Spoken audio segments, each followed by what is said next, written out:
Good morning, everyone. Thank you for joining us. We're just waiting on a few more participants to join us, and we'll get started shortly.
Good morning, everyone. Thank you all for joining us. Commissioners, I'm now turning on the ability to start your video and audio.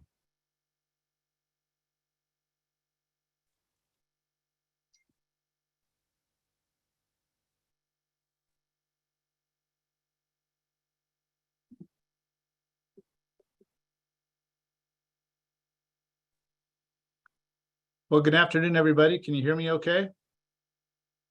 Great. We Well, can. my name is Sean Varner, and I'm the vice chair of the Little Hoover Commission, and I'm standing in for the irreplaceable Pedro Nava, who's our chairman, who couldn't be with us today. Thank you all for joining us today. I'd like to introduce the other commissioners that are here with us on Zoom. Joining us today. Let me see if I can see everybody. We've got Commissioner Bill Emerson, Commissioner Janice Sidley, Senator Anthony Canchola, Commissioner, Senator Jim Nielsen, Commissioner David Byer, and we have others that may join soon. I know that, let me see, am I missing anybody? Commissioner Aaroner will be joining soon, Mr. Yes. Vice Chair. I know Commissioner Aaron will be joining us. I don't know if Assembly Member Tasha Berner Horvath will join us, but I think she might be attempting to join us. Anyway, also with us today are the Commission staff, Executive Director Ethan Rarick, who generally doesn't need an introduction, Deputy Executive Director Tamar Foster, Project Manager Crystal Beckham and Tristan Stein, and analysts Sherry McAllister and Ashley Hurley. And thank you for all your great work. We really appreciate you all. As is typical on these Zoom meetings, I'm required to give some housekeeping items. So commissioners, your audio and video will be turned on throughout the duration of the hearing. You can mute yourself if you wish, but remember to mute yourself when you want to make a comment or ask a question during the hearing. The video and audio of our hearing witnesses will be turned on when it's their turn to speak. So just be ready for that. Members of the public will be muted during the hearing. We will have a public comment session at the end of the hearing. So those who wish to make comments will be unmuted during the public comment session. If you'd like to make a public comment, please use the raise hand feature in Zoom by clicking the hand icon to join our public comment queue.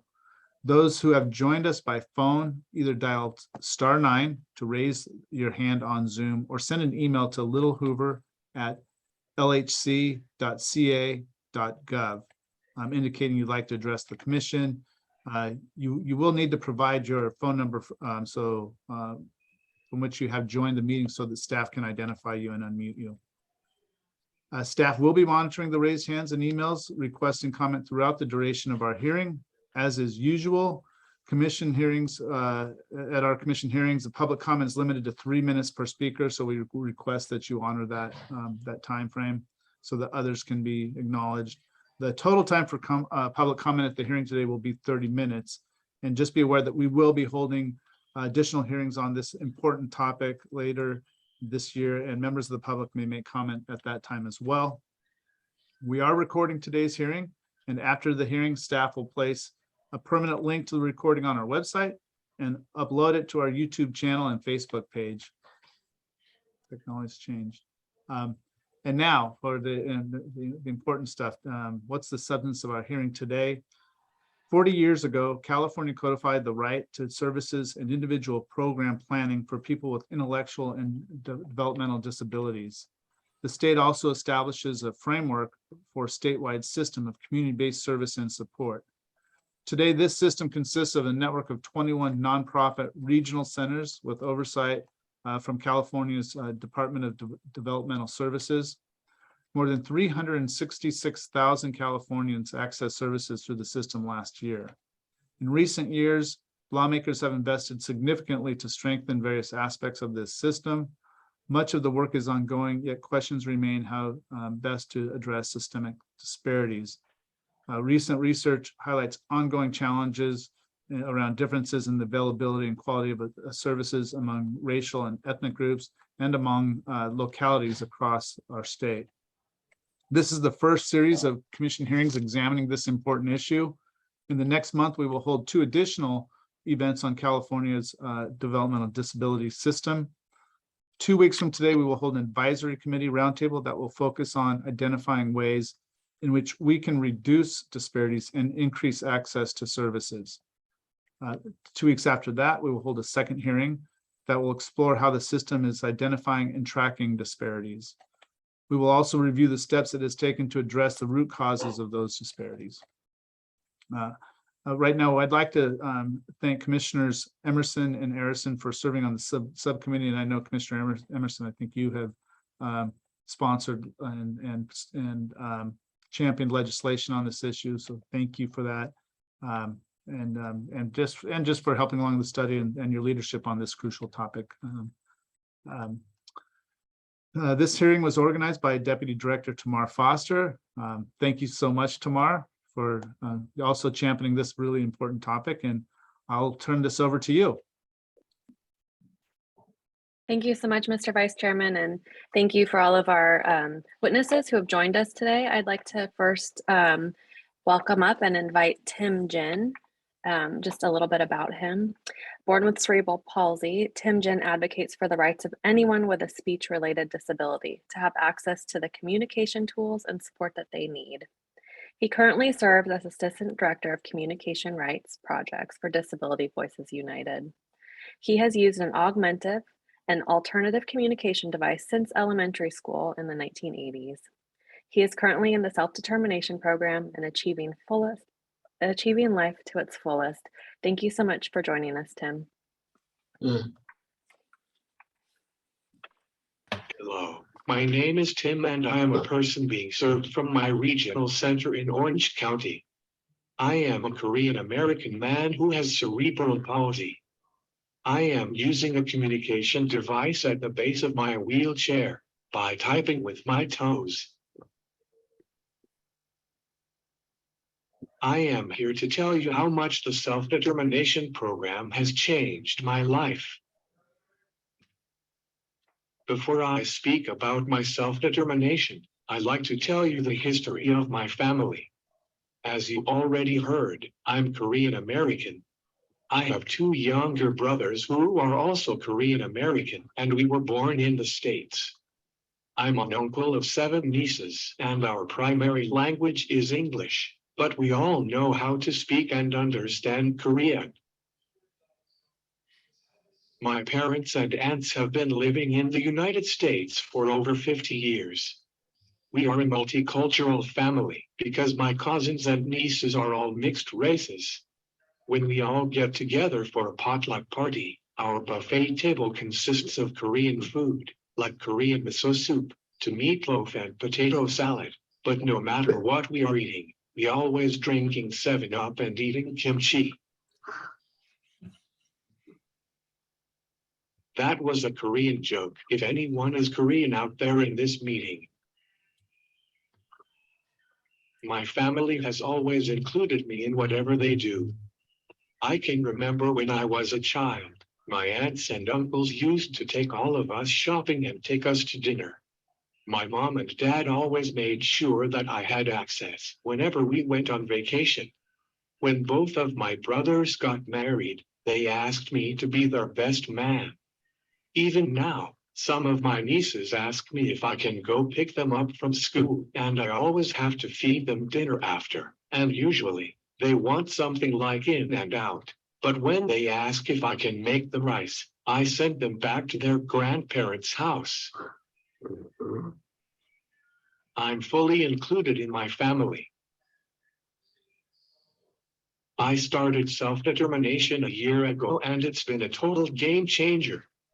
When I was in the traditional system with many different agencies, I had well over 200 staff helping me.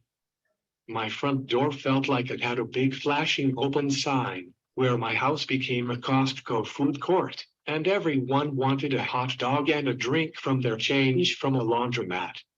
It was horrible, and this lasted over 20 years, ever since I moved out from my parents when I was in college. When I was with an agency, it was always like a jigsaw puzzle having to deal with managers because I was not in control of my life. Imagine if you are at a birthday party for a friend and you are always looking at the clock because the staff that came with you to the party has to leave soon because the agency doesn't want to pay overtime. I had no way to go back home because I came with the staff. So many times I left the party early. This was my life under an agency, and I felt like I had less freedom in supported living than when I was living with my family. My parents never restricted me in what I wanted to do because we didn't have a company policy to follow or regulations.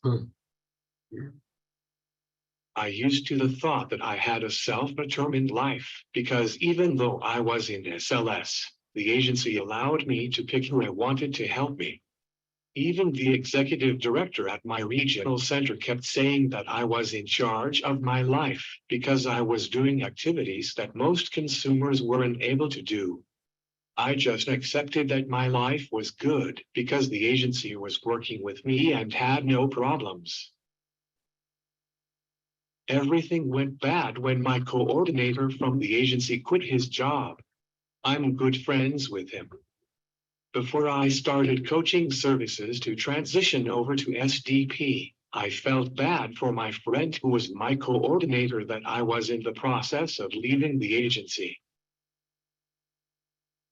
When he told me 3 months later that he was thinking about leaving the agency, I felt relieved because I had a plan to transition over to SDP.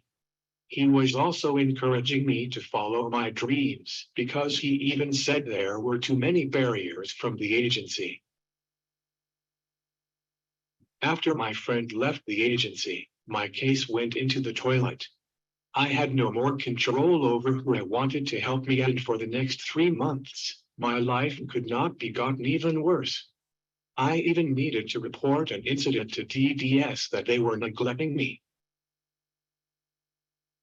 The process of getting me into self-determination took about 6 months, even though I was working with the best independent facilitator in the industry. My service coordinator from my regional center was discouraging me at first because they thought that my case was way too complicated, but I proceeded forward regardless of the obstacles that were ahead of me. I'm the vice chairperson of the local advisory committee at my regional center, and I've been a member of that committee ever since it got started 8 years ago. It became a mission and almost an obsession to get into self-determination. My particular regional center makes it difficult for families to get into self-determination. There are huge disparities issued between cultures regarding services and budgets. For example, the Hispanic community and people of color that has similar disabilities get fewer services than white families, and this is an ongoing issue in the state with all 21 regional centers. Even if you think that you have control over who you want to help you, it can all go away without expressing your concerns. Don't be misled that you are living in self-determined life just because you can go to bed after midnight. I would like to give you this example. When I was in the traditional system, or what I like to call the broken system, I would have told you that I was happy with my life under the broken system because I didn't know that I was eating meatloaf every night with ketchup. I felt this way for pretty much all of my life. The agencies that hired the people to support me never asked what they could do better. Everyone just assumed that I was doing fine. If you switch the last two letters in my name, it spells T-M-I. So I'm going to be very honest. Under the traditional system, I suffered from neglect. My staff came to my job only once during the day to help me go to the bathroom and feed me lunch. This led to many toilet accidents because I didn't have support when I needed it. I missed numerous lunches because the agencies couldn't find reliable people to help me. The agencies would send random staff who didn't know or respect me. If I wanted to go out to dinner with friends or family, I had to be home by 8 p.m. because that is when the shift change happened. I needed to ask permission to live my life. I haven't been this excited about my future in a long time. In the months that I've been in the self-determination program, my stress levels are lower. I exercise almost every day. I've gotten a job, and I've seen friends I haven't seen in years. Life is good when I'm in charge. Since I have no natural support in the program, I wanted my facilitators to feel comfortable enough to push and pull me when needed, but also give me a chance to think things through, figure out my options, and together we can execute a plan. I did not want someone hovering over me and telling me what to do and always agreeing with me. That is a bad independent facilitator. The workforce is a big issue, and it will correct itself as people need to work, and paying a higher wage will almost certainly bring better people. Now that I am in self-determination, I only have 9 employees that I like and choose to hire and be on my team. I create their monthly schedules and always know who is working which shifts. If I need to have them stay longer, they can because my independent facilitator along with my FMS budgeted overtime every month in my spending plan. A few months ago, I went on vacation with my friends for almost a week. I chose not to take staff with me because my friends are my natural support, meaning that they know how to assist me with my physical needs, but they are not my paid employees. I gave all of my employees time off and made sure to schedule staff to be there at my house when I came back. It worked like clockwork and no mishaps at all. I'm planning my next vacation this winter, and once again, I'm choosing not to take staff with me. Many of us are fully capable of handling our lives, and in some ways, we are running a small business because we are interviewing, hiring, and firing those we want to help us in our lives. In most cases, We are budgeting every month and making sure taxes are being paid and insurance for workman comp with our FMS. Participants who are already in the program had warned me that regional centers are the largest barrier to getting into SDP, and I believe them now. It wasn't challenging for me to recruit and hire people to help me, and just last week, I increased my team with 2 new staff members. But trying to get the services that I need and getting an antique budget to maintain my livelihood is what most families face. Thank you for having me today. Well, Mr. Jin, thank you so much for your important and honest testimony. We really appreciate you being here. We'll open up for questions, and I see that Commissioner Emerson has a question. Hi, Tim. Good to see you, and thank you for your testimony. Can you describe what it's like to work with the regional center and getting funding through a budget process, and how difficult that has been?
Hi, Bill. It's been a long time.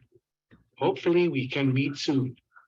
I'm about to start my second year of SDP next month, and I've had many issues with my regional center over my budget.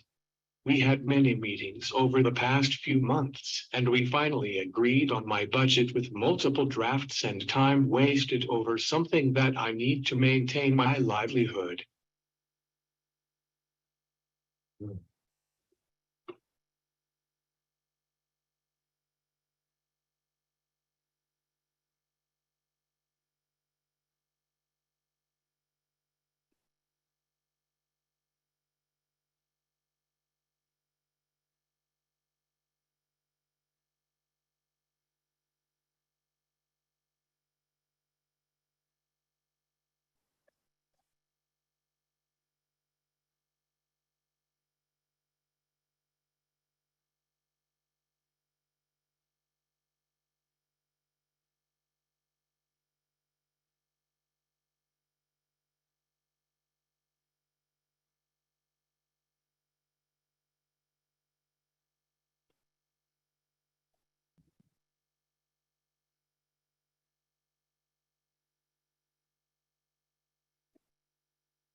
Regional Center doesn't really understand the timeline being in the self-determination program.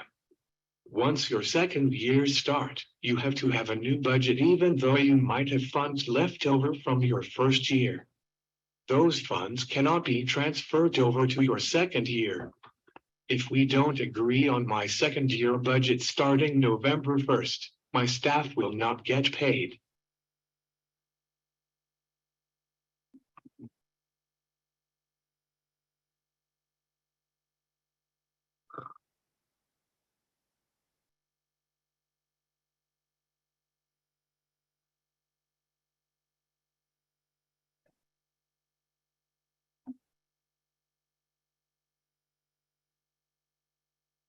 Are there any more questions? Thank you, Mr. Jin. Does anybody, Bill, you have your hand up. Do you have an additional question? Yeah, I just want to follow up and maybe have Tim contact tomorrow on any of the additional budget issues that he's facing. so that we can continue on with our other testimony today. Thank you very much, Tim. Appreciate it. We will, Commissioner Emerson, I will just say that we will definitely follow up with Mr. Jin on these budget issues. Thank you.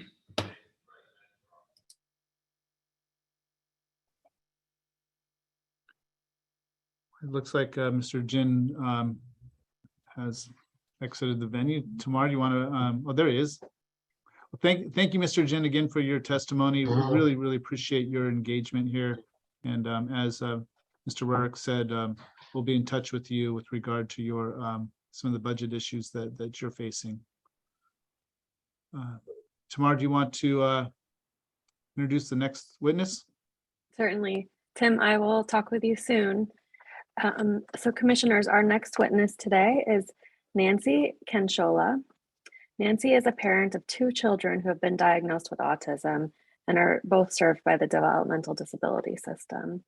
She is involved in parent organizations in her community to advocate on behalf of her children and others with developmental disabilities. During her testimony, she will be joined by Francisco Hulsa. He's a state certified Spanish interpreter. He will be providing consecutive translation for us. So what that means is we'll have Ms. Canchola speak, and then we will have it translated and back and forth. And our translator will be available if you have questions following her testimony. So I'd like to introduce both Nancy and Francisco today. Thank you. No es la discapacidad lo que hace difícil la vida, sino las barreras que pone el Centro Regional de Orange County. It's not disability that makes life difficult. It's the barriers put up by Orange County Regional Center. Buenas tardes, honorables miembros presentes en esta audiencia. Good afternoon, honorable members present at this hearing. Mi nombre es Nancy Canchola, madre de familia de 3 hijos con necesidades especiales con un diagnóstico de autismo, entre otras discapacidades. My name is Nancy Canchola. I am the mother of 3 special needs children diagnosed with autism, among other disabilities. Actualmente tengo 2 hijos clientes del centro regional, uno de 11 y una de 9. I currently have 2 children who are clients of the regional center, an 11-year-old and a 9-year-old. Mi hijo fue calificado para servicios con el Centro Regional de Orange County desde los 2 años. My son was qualified for services with the Orange County Regional Center starting at age 2. Por parte del programa de intervención temprana debido a su deshabilidad de habla y lenguaje. And this was as part of the early intervention program due to his speech and language disability, Ya que no era verbal. as he was nonverbal. A los 3 años, el centro regional lo dio de baja del sistema. When he turned 3, the regional center terminated him from the system, Argumentando que le pertenecía al distrito escolar correspondiente continuar con los servicios. their argument being that the appropriate school district should be responsible for continuing his speech and language services. Con servicios de lenguaje y habla. Adelante. Desde ese momento enfrentamos la primera barrera dentro del centro regional. From that time, we faced the first barrier within the regional center, Ya que no realizaron ninguna evaluación apropiada para verificar si mi hijo seguía siendo elegible. as they did not perform any proper assessment to verify if my son continued to meet the eligibility criteria. Cuando mi hijo tenía 6 años, en el 2016 fue calificado nuevamente para continuar con servicios. When my son turned 6 in 2016, he was again qualified to continue with services. Mi hija de 9 años fue calificada a la edad de 6 años en el 2019. My daughter, now 9 years old, was qualified at age 6 in 2019. Mis experiencias dentro del sistema del centro regional ha sido de lucha y abogacía constantes. My experience within the regional center system has been one of constant struggle and advocacy. Ya que nos enfrentamos con barreras día con día. And this as we face barriers on a daily basis. La coordinadora de servicios En múltiples IPP meetings me ha comunicado que para los niños menores de 18 años no hay servicios. The service coordinator at multiple IPP meetings has informed me that for children under the age of 18, there are no services Y que únicamente se ofrece respiro, and that only respite is offered, argumentando que a los 18 años se ofrecen argumentando que los servicios se ofrecen después de los 18 años durante la edad adulta. The coordinator argued that services are offered after the age of 18 during the person's adulthood. En mi primer petición, cuando solicité el respiro para mi hija, me encontré con la segunda barrera. In my first request, when I applied for respite for my daughter, I encountered the second barrier, Ya que me ofrecieron el servicio de respiro como un servicio compartido.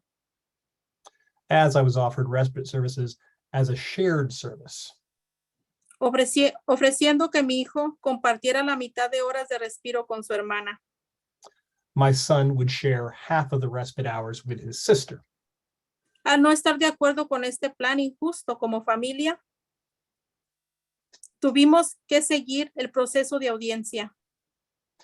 As we did not agree with this unfair plan as a family, we had to go through the hearing process, Lo cual fue un gran desgaste físico, mental y emocional.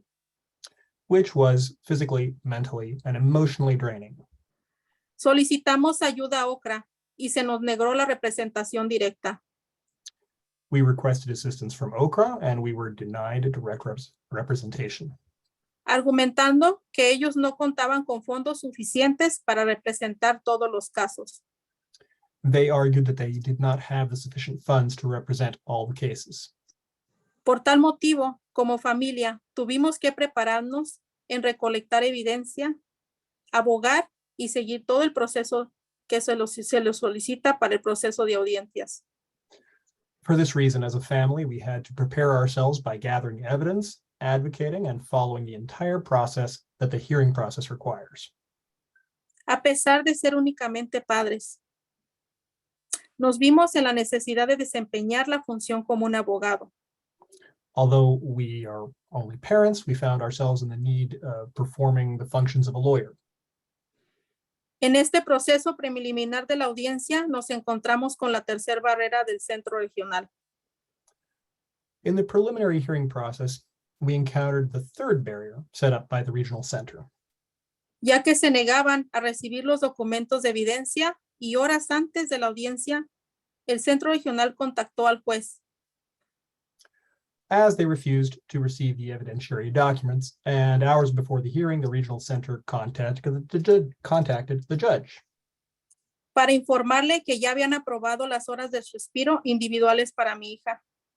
and they did so to convey that they had already approved the individual respite hours for my daughter. Vivimos un proceso injusto y una estrategia que utiliza el centro regional para hacer desistir al padre de su petición. We're living through an unfair process and a strategy used by the regional center to make parents abandon their petitions. Durante el tiempo, nuestra familia seguía enfrentando barreras. During this time, our family continued to face barriers.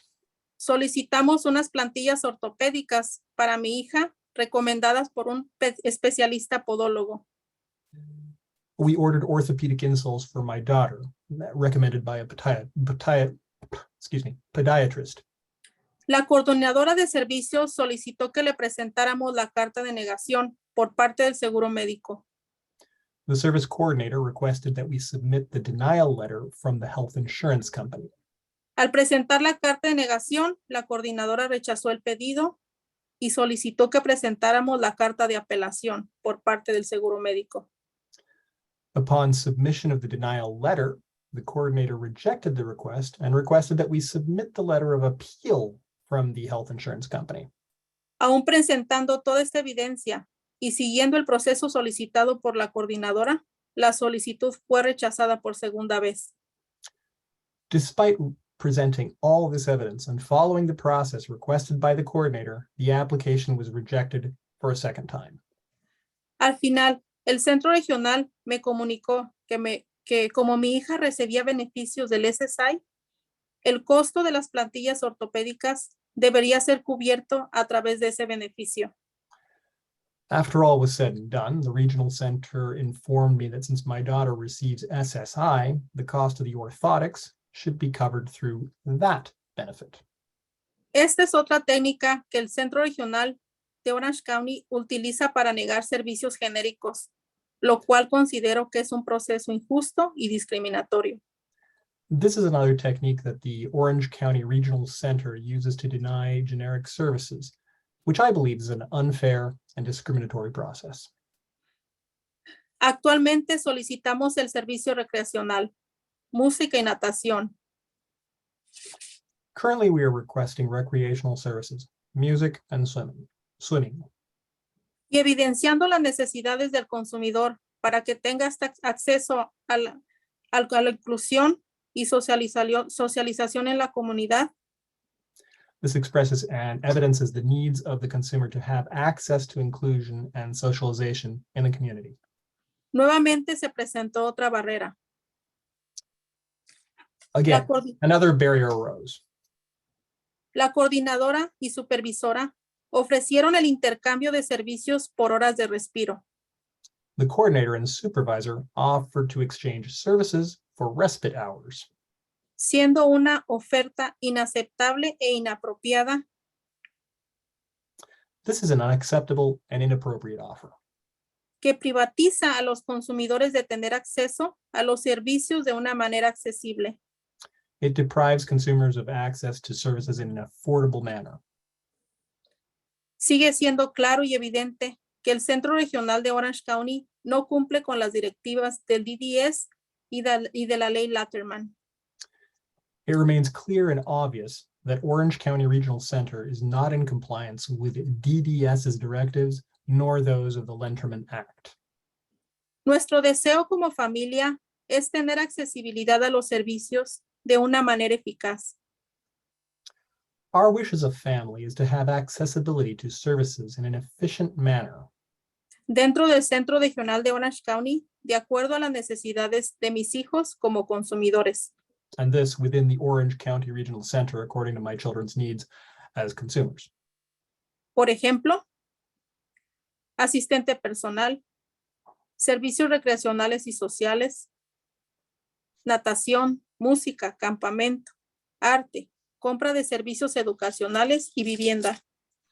For example, a personal assistant, recreational and social services such as swimming, music, camp, art, the purchase of educational services, and housing. Para concluir este testimonio, solicito apoyo para que los recursos económicos que recibe el Centro Regional de Orange County lleguen y sean distribuidos equitativamente. To conclude this testimony, I request support so that the financial services received by the Orange County Regional Center arrive and be distributed equitably Para toda la comunidad y no haya más discriminación, disparidad, injusticias y barreras para acceder a los servicios hacia los consumidores. This should be to the entire community and so that there be no more discrimination, disparity, injustice, and barriers for consumers in their access of services. Agradezco a la audiencia y al público presente por escuchar mi testimonio, que como muchos es un ejemplo de las barreras que vivimos día con día como comunidad dentro del sistema del Centro Regional de Orange County. I thank you for this hearing and those who were present for listening to my testimony, which, like that of many, is an example of the barriers we experience every day as a community within the Orange County Regional Center system. Y para agregar a este testimonio algo que no está escrito dentro de mi testimonio, And to Quiero add to decir- this testimony, something that isn't written within my written testimony, quiero decir que el Centro Regional es una de las grandes barreras, aparte del sistema de distritos escolares y también los servicios médicos. Por eso es de que solicitamos de su gran ayuda para poder abogar de una manera eficiente por la comunidad, especialmente hispana y otras minorías.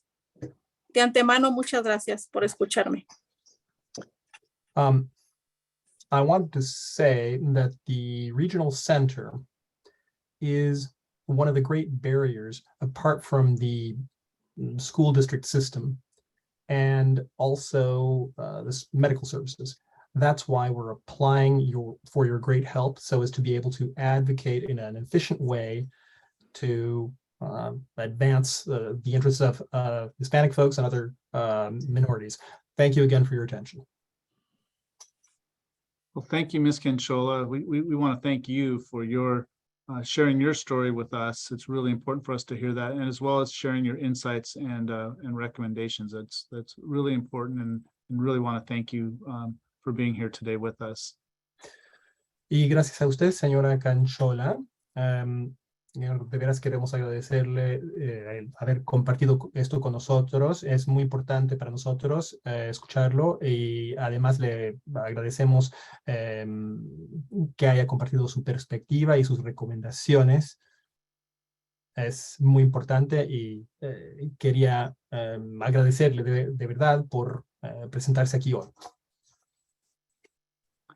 And with that, I see that Commissioner Erner, and we did welcome you before you were on, so again, welcome, but I'll open up to you for a question. Thank you so much, Mr. Chairman. Ms. Canchola, first of all, I want to thank you for your testimony today. Bien, y dicho esto, veo que la comisionadora Erner, bueno, ya le dimos la bienvenida antes de que se sumara a la reunión, entonces le doy la bienvenida antes de abrir el foro a las preguntas. Comisionadora Erner, gracias, señor presidente, y primero, antes de todo, señora Canchola, quiero agradecerle su testimonio hoy. So, Ms. Canchola, you can call me Dion if I can call you Nancy. Entonces, señora Canchola, si está usted de acuerdo, usted me puede decir Dion, si yo le puedo decir a usted Nancy.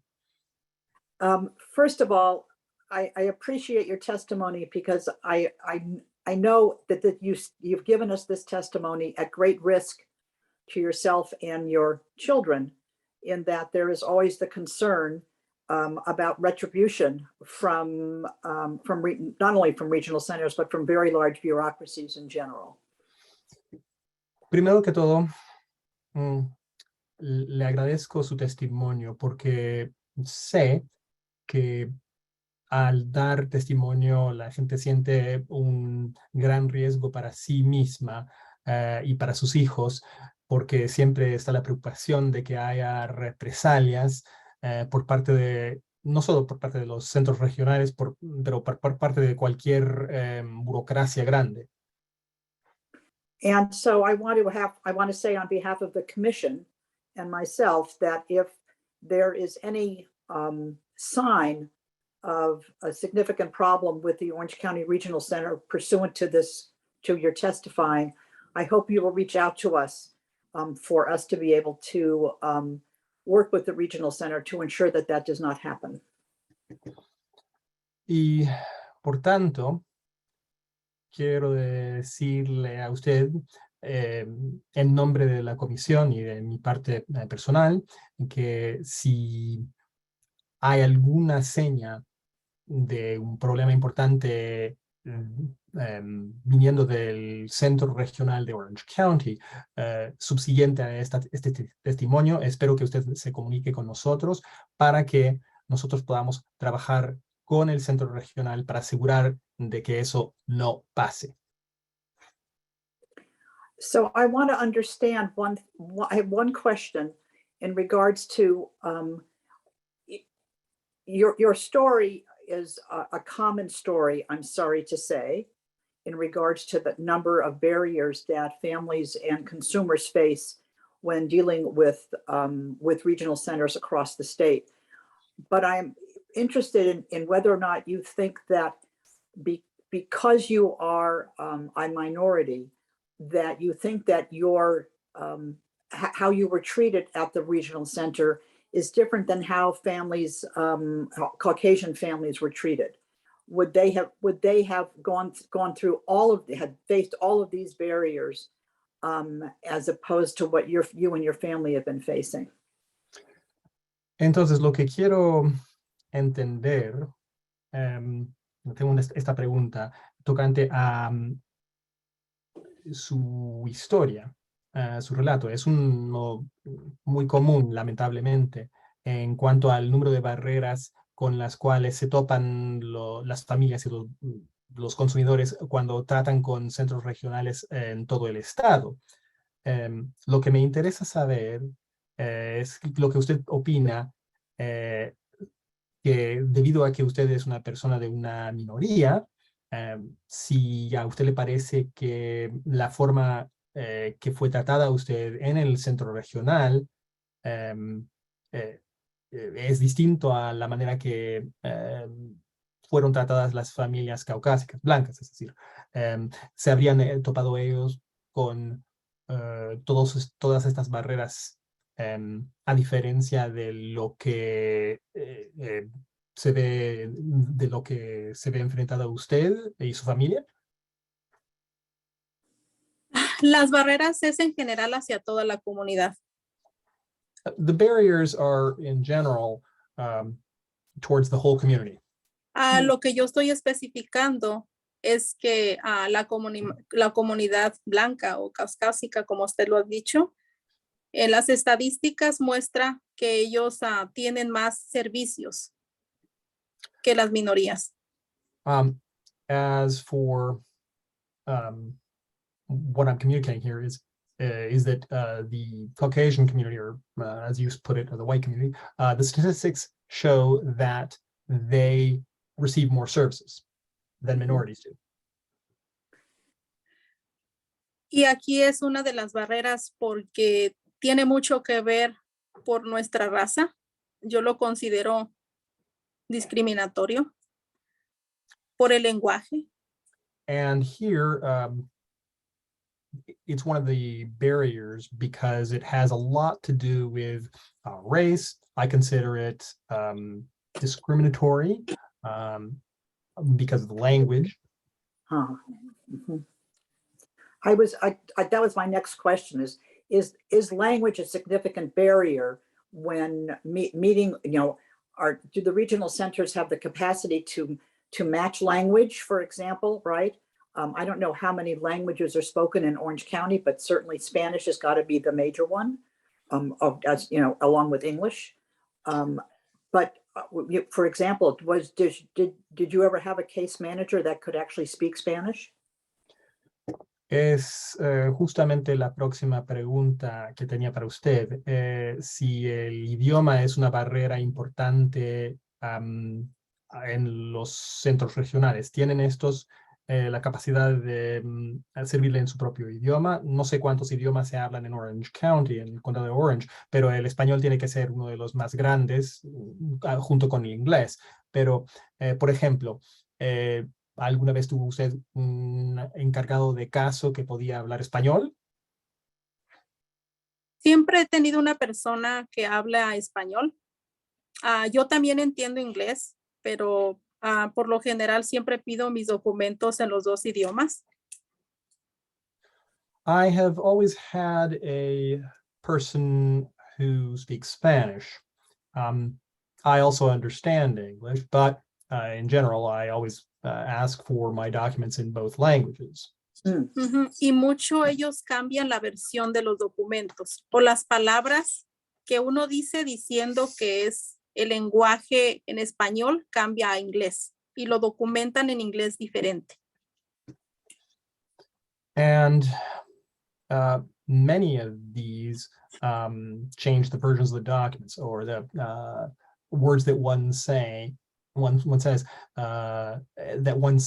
in Spanish when it changes into English, and the documents themselves are different. Porque ellos cambian el significado de la palabra, el sentido que uno le da a la palabra para hacer una petición. Because they change the meaning of the word, the meaning of the word that one uses to make a request or a petition. Okay. Thank you so much for your answers. I really appreciate it. Bien. Gracias. Muchísimas gracias por sus respuestas. De veras, se lo agradezco. Yo agradezco de antemano dejarme presentar este testimonio. I would like to thank you in advance having allowed me to present this testimony. Ujú. Y creo que ya basta a toda esta discriminación y estas injusticias. And I think that this is enough of this discrimination and these injustices. Enough already. Gracias por decirme que me sintiera confiada de dar mi testimonio. Thank you for telling me to feel the trust to give my testimony. Ujú. Y créame que no tengo miedo And de believe me, tener, de que hagan represalias contra mí. and believe me, I do not have any fear of retaliations being taken against me. Porque el poder que uno tiene de padre y el corazón que tiene uno para luchar por sus hijos va más allá. Because the power that one has as a parent and one's heart to struggle in the defense of one's children goes beyond that. Ujú. Agradezco a todos por su tiempo. I appreciate all of your time. Thank you. Thank you so much for being with us. Muchas gracias por sumarse a la reunión. Thank you, Ms. Canchola, for your testimony. We really appreciate your honesty and your insights. Gracias, señora Canchola, por su testimonio. De veras agradecemos su sinceridad y sus perspectivas. Okay, Tamar. Will All you right. call our next witness, please? Muy bien, Yes, thank you, Mr. Vice Chairman. El próximo testigo. Gracias, Nancy. Our next witness is William Leiner. Will is managing attorney at Disability Rights California, where he has worked since 2008. His work supports a statewide team of attorneys whose collective efforts focus on bettering the lives of intellectually and developmentally disabled Californians. He also is a sibling of a person who receives services from the Developmental Disability System. Thank you so much for joining us.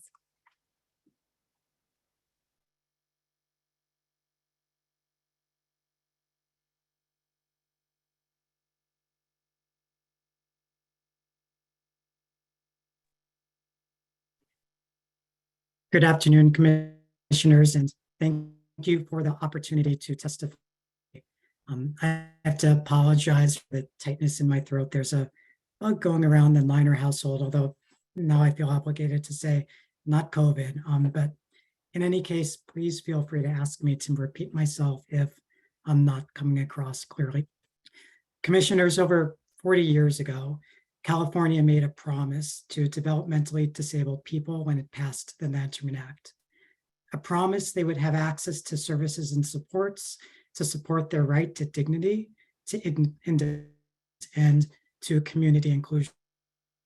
But for too many people, especially people of color, that promise remains out of reach. We know this is a deeply inequitable system with significant gaps in funding between people who are white and people who are not. Ever since Regional Center Purchase of Service data came to light over 10 years ago, and despite the many millions in state investment to address this problem, disparities have barely budged. There's a simple reason for this and why people are crying out for change. The state's approach has to date focused on helping individual people of color better understand and navigate this flawed DD system as it exists today. But to what end?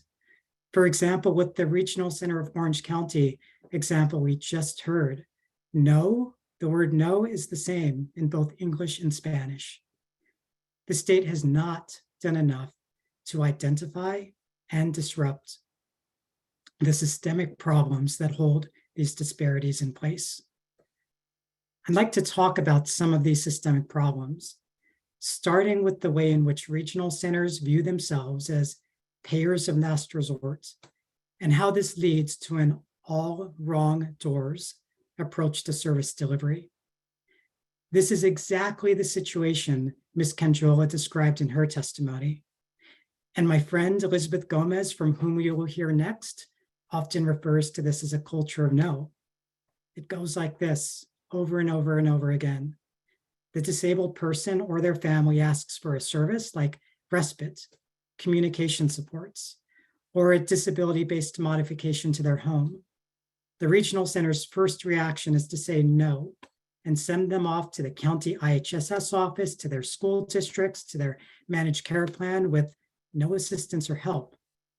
The regional center then makes the person prove they've exhausted all possible sources of funding, and the level of required proof is left entirely up to the discretion of the regional center. Sometimes it means obtaining a near impossible to get written notice of action. Sometimes it means pursuing an appeal. Some regional centers simply tell people, keep trying, with no end in sight. And then even when families secure the denial, the regional center still says no. It's a classic case of moving the goalposts, or like Lucy yanking the football away from Charlie Brown just as he's about to kick that field goal. It's almost cruel. And all too often, the result is largely the same. People, particularly people who are without the time, money, or resources to chase down services, they give up. The need goes unmet, and the unmet needs are reflected in the spending disparities we see in our system. And I can pause for a moment to see a question from one of the commissioners. Yeah, I'm curious if you could address, and you probably, I might be jumping the gun, why you think this is happening. I mean, I suspect that the people working there are not going to work there to try to harm the people they're supposed to serve. Mm-hmm. So then there must be something else that is causing these problems. And so I'm very curious to hear what you think are the reasons for these problems. Yeah, thank you. It's a good question. Now, root causes of disparities, it can be a complex thing. I would think that most regional centers would say, we're trying to be good stewards of public dollars. We get money in our system, and if someone else can pay for it, why would we? Why should we? But many of these barriers, I'd say, are almost self-inflicted. It's easy to send someone somewhere else, but why don't we have a system, for example, where now a lot of these services are Medicaid services funded in Medicaid programs? Can there be data that's shared between these programs that tracks the referral process and takes the burden off families to do it themselves, and have some way to easily track how this referral process is happening? And when it's the same pot of money like Medicaid, why aren't regional centers or IHSS or Medi-Cal fighting amongst themselves, to figure out who should actually pay for this support to keep the family out of it?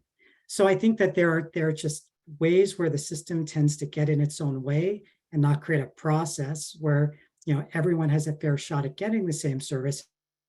It goes back to kind of the inertia, the status quo, the default, the not it, it's not us, which to a certain extent legally could be correct, but how it plays out in practice, that's where we see the disparities in our system. And I'll pause. I hope that answered your question. I see another hand raised. Yeah, and Mr. Leiner, I'm going to channel our chairman just for a moment here, that sometimes our commissioners like to ask questions during your testimony, and you should take that as a compliment that they're very engaged in your testimony. And so it creates a good back and forth dialogue. And so with that, I will turn it over to Commissioner Byer. Thank you. And I have two questions. One, if you could help us be educated about the Americans with Disability Act and the Olmstead case from the Supreme Court. And second, the California Supreme Court case, which, as I understand it, put limitations on the oversight ability of the state to superintend or review or correct some of the things that you're talking about at the regional center level, because it seems like those two cases or limitations or grant of authority are interrelated. And I may have a follow-up question, but I'll just stop there. Thank you for that question. That's a really good question. And I'll take a step back, I think we're really talking about, accountability here. And what's the accountability of our system of TDS of regional centers to comply with these laws, the Americans with Disabilities Act, the Olmstead decision, where does the buck stop? And accountability, it's a cornerstone of well-functioning government programs. And in the DD system, I'd say it's DDS. They should be accountable to make sure that it's regional center contractors and their contractors live up to their statutory, regulatory, and contractual obligations to meet people's needs. This means DDS needs to play an active role to prevent regional centers from implementing discriminatory processes about when, how, for whom services are authorized, or to implement systemic equitable practices so that all people, regardless of race or disability or geography, have the same access to services. And now to your point, Commissioner, DDS in practice, they often disclaim this responsibility. They say, we don't have the authority to control the manner in which regional center contractors provide services or operate their programs. They often cite to the ARC decision that you mentioned, the case from 1985 to justify its position. But I have to say, TDS gets it wrong. And to explain why, we need to look at the ARC decision, what it was actually about. When the case was decided, the state was facing a severe budget crisis, pitting the national government at risk. And in the face of this crisis, DDS issued spending directives to regional centers, essentially ordering regional centers to only provide certain essential services and to take away other services that were in people's IPPs. The court said, no, you can't do that because these directives, they're gutting the individualized planning process that's at the very heart of the Management Act. So in plain terms, the court said, TDS, you all broke the law. You reached into someone's IPP, you decided for disabled people what services they need or don't need. It was a good decision. Advocates applauded that decision, and we still do, because it affirmed the Management Act entitlement and the centrality of the IPP process. But that's all the ARC decision did. It doesn't prevent DDS from taking systemic action to overcome systemic discrimination and barriers for people. And DDS, it's 35 years after that decision, they still point to the ARC decision to justify what I'll call as a hands-off approach to systemic oversight and enforcement over its regional center contractors. And I might suggest, it might be time to even look at the statute, the Management Act. Are there things that we need to make very clear around the relationships between DDS and regional centers to make sure that the system is accountable to the people served? What the last witness testified to, it should not be happening. It should not be happening. There needs to be accountability in our system to make sure things like that don't happen. I hope that answered your questions. Well, let me see if I understood. And so there's a federal law, the Americans with Disability Act, which grants rights to people who are disabled. Correct. And that law has been interpreted by the United States Supreme Court to say that you need to be offered services in your community, not in an institutional setting. Second, there's a California state law implemented by creating individual treatment plans, essentially for disabled people. And the California Supreme Court said the state can't interfere and micromanage the delivery of the services called for in that individual plan. And that creates a right for recipients to be treated with dignity and respect. Have I got that right so far? That's correct, sir. Okay. And I want to go back to Commissioner Sidley's question. What's the motivation for the state to persistently fail to deliver equitable services, let alone the atrocious record on employment and many other things? Is it fiscal consciousness that's gone across multiple administrations, many different governors of each political party? Is it fiscal concerns, or what's the motive? I don't understand. Commissioner, I hope we have a chance to ask the state that very question, or TDS that very question, because frankly, I don't understand it either.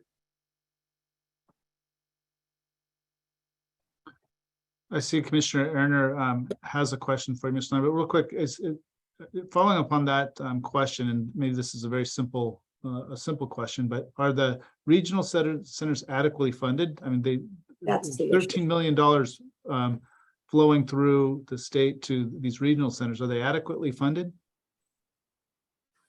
So the simple answer is no, they're not adequately funded. So there is a fiscal issue here, everybody, because the way the Balancing Act and the Leiner Act, the balancing issue here is that the word entitlement, right, is included in the Lanterman Act, right? And entitlement means that whatever is included in the individual program plan is to be financed. But yet this is not an open-ended budget. It is a finite budget. And so over the years, though, right, you heard Nancy talk about the fact that she was told to go and talk to her insurance company. I don't know if Nancy even had insurance or her family has insurance.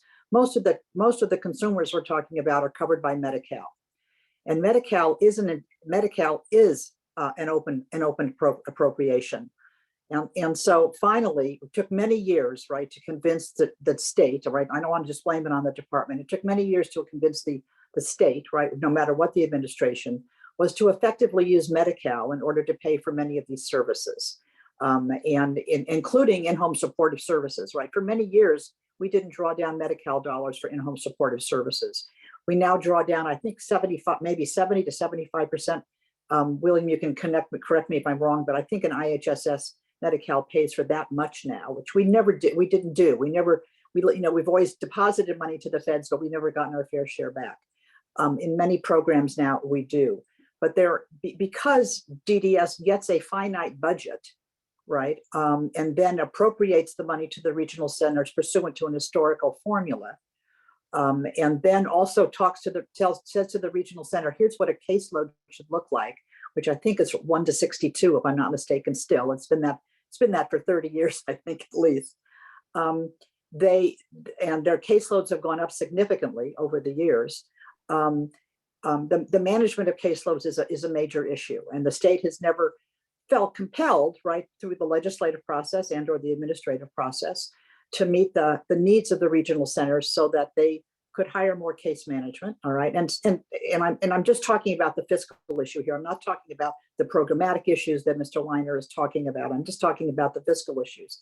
The fiscal issues are dramatic, and over the years, because of the growth in the caseload and the lack of recognition of that, the speed of that caseload, and you've heard we have 21 regional centers. The Lanterman Act doesn't say 21; it says regional centers. We have never increased the number of regional centers. Inland, I think, has 42,000 consumers this year, as compared to somebody else who maybe has 5,000 consumers. There's no equity there in regards to administration, let alone the available services that are out there, depending on which community you live in, right? And so you can include something in an individual program plan, but if there's no service to do that in that community, what does that family do then when it's required? They can't necessarily move their family to where that service might be. And so the inequities are enormous across the system, but the financing of it is a major problem. And over the years, them that screams the loudest gets the funding. And you can look at that historically through the legislature as the budgets have gone up and down for services and which services get funded and all of that. And that's part of the problem, in that when Nancy was talking about certain services don't seem to be available to some families, but to others, it all depends who's screaming the loudest and who is as persistent as possible within this system. So, but the finances are problematic. They just are, because of the fact that there's an entitlement here, and entitlement means that should be an open budget, and it's not an open budget.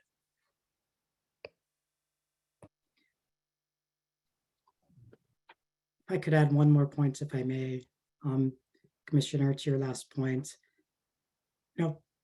Fiscal is always going to be an issue, but what I've seen in our system, what we've seen in our system is, are we funding the things that matter? Are we funding things that lead to good outcomes for people? Or are we just funding a service because it's available and someone's been given it regardless of whether they want it?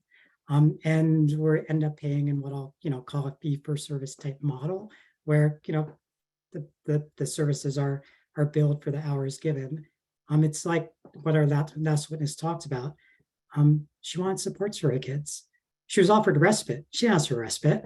That wasn't the outcome she was looking for. Sure, maybe it gives the family a break, but maybe she was looking for something that actually enriched her child's life in a way that could have been more cost effective in the long term. So I would just suggest that as the commission talks about regional center funding and where the money goes, I think outcomes matter. And we need to be looking at the outcome that all this spending, all the money actually gives people. Is it consistent with the ADA? Is it consistent with the values of Olmsted? With supports that people receive in their communities? Because I can say we're still spending a whole lot of money on supports and services that don't look very community-based. So again, outcomes matter, and let's keep that in the conversation too. I hope we do.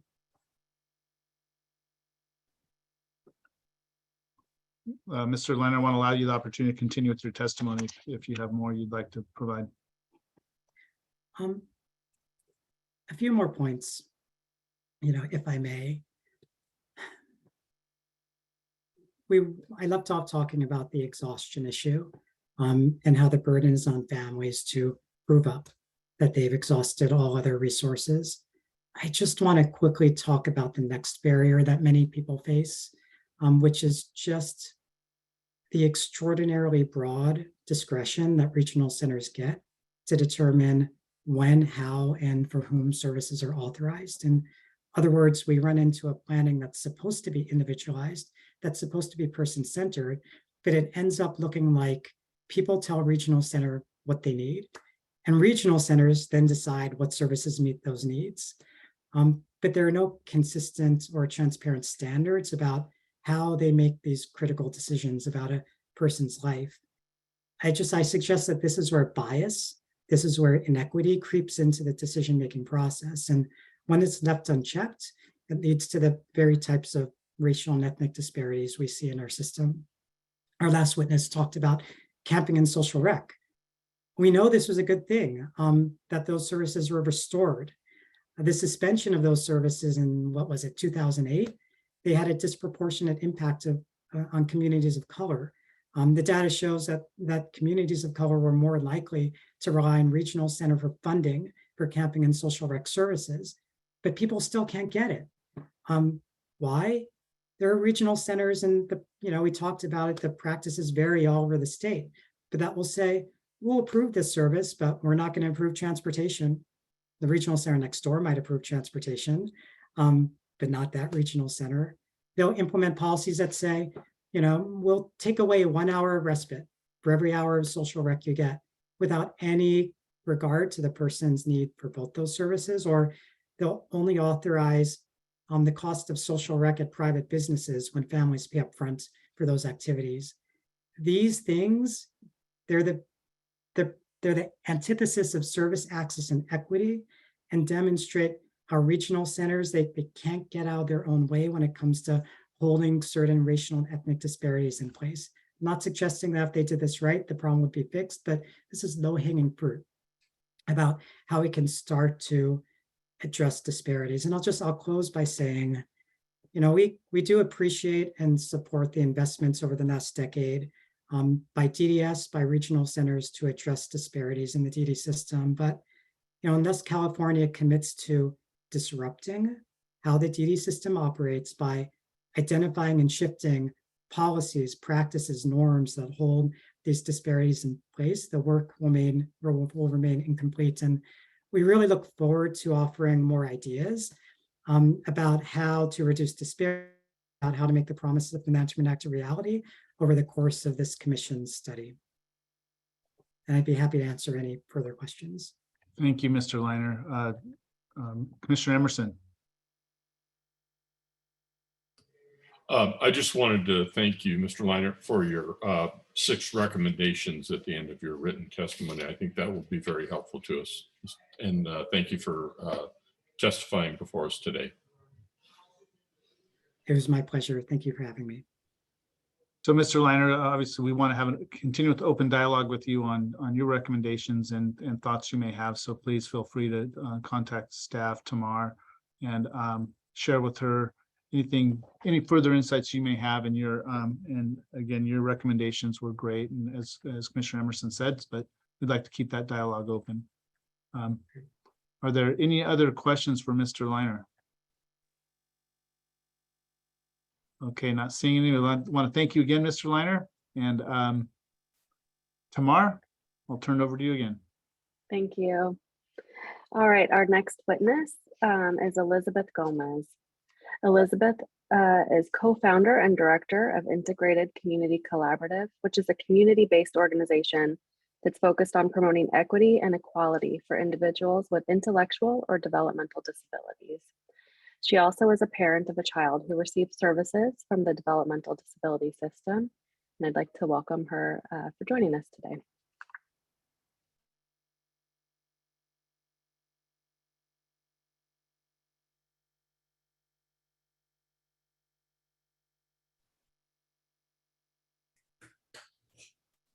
Good afternoon, dear distinguished commissioners. Before I start, I want to thank Tim, Nancy, and Will for their powerful testimony and for sharing with us today.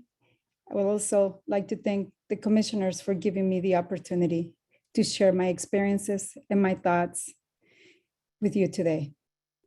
My name is Elizabeth Barrios Gomez, and I am here before you as a passionate mother of 2 boys. My 15-year-old son with Down syndrome, his name is Oscar Antonio. Oscar Antonio is not aware of what makes him different. We celebrate his happy, trusting, kind soul. He has high hopes and desires to live in an inclusive and normal life as best as possible. And unfortunately, that is not always the case with the systems that are designed to support him. The sad reality is that Oscar Antonio is not alone. I would like to share my testimony as a mother, as a member of the community, and as a co-founder, director of the Integrated Community Collaborative, known as the ICC. It's a community-based organization that is composed of self-advocates, parents, who on a peer-to-peer basis and a relationship-based outreach model help families engage and navigate the intellectual and developmental disability systems of support in California. The ICC, Community Integradoras, is an outreach protocol that was made possible from the POS disparity grants through the Department of Developmental Services, and is designed to empower parents and self-advocates to engage, to elevate our voices and be part of the solution. There is plenty of data and reports that confirm that if you are a person of color with an intellectual or developmental disability in California, that you are most likely to experience some form of discrimination, barrier, or roadblock when trying to access services. Most specifically, this is reflected of the Latino families, who at 42% are by far the largest group served by the regional center system. We find that the system of service coordination has not evolved the community that is tasked to serve. One of the biggest barriers is that the system is extremely challenging to navigate. It has become complex, frustrating, and many find it overreaching. It does not take into account our diversity, rich culture, family nuances. The regional center system is designed for individuals to adhere to their process in a more dictatorial and unbending fashion. I would like to share the following true story, and I really wish I did not have to today, but I think it really will give you the picture that I want to portray to the commission today. It's a sad story. My dear friend and a mother, fellow advocate, unexpectedly lost her beautiful 15-year-old son with autism just several days ago. What I remember is the endless hours we spent trying to secure services for her son in the last 12 months. And we were facing harsh barriers after barriers that included ridiculous requests, such as needing to provide detailed calendars as proof of what she did every day from morning to night, hour by hour, including when she went to sleep, when they woke up, detailing how she helped him every hour of the day. She was also required to degrade and vilify her son so that she could receive the services that he needed. The family felt that there was a lack of respect and a blatant disregard for privacy. In addition to overstepping the boundaries into a family's private life, families still had to provide all sorts of additional requests like medical reports, copies of IEPs, reporting work schedules for the families, and including what the other children had to do. All this still ended in denial of services, and which led to now having to start the intimidating fair hearing process. After all of this efforts, 12 months later, and they finally were able to overcome the odds and were able to be awarded the services that he had always qualified for, the family was finally celebrating and with high hopes and expectations, ready to move forward. He tragically died that morning. Her son unexpectedly passed away. Mikey never had the opportunity to use the service that we fought so hard for. So I asked myself, how is it fair that just to expect that a mother can carry on this burden?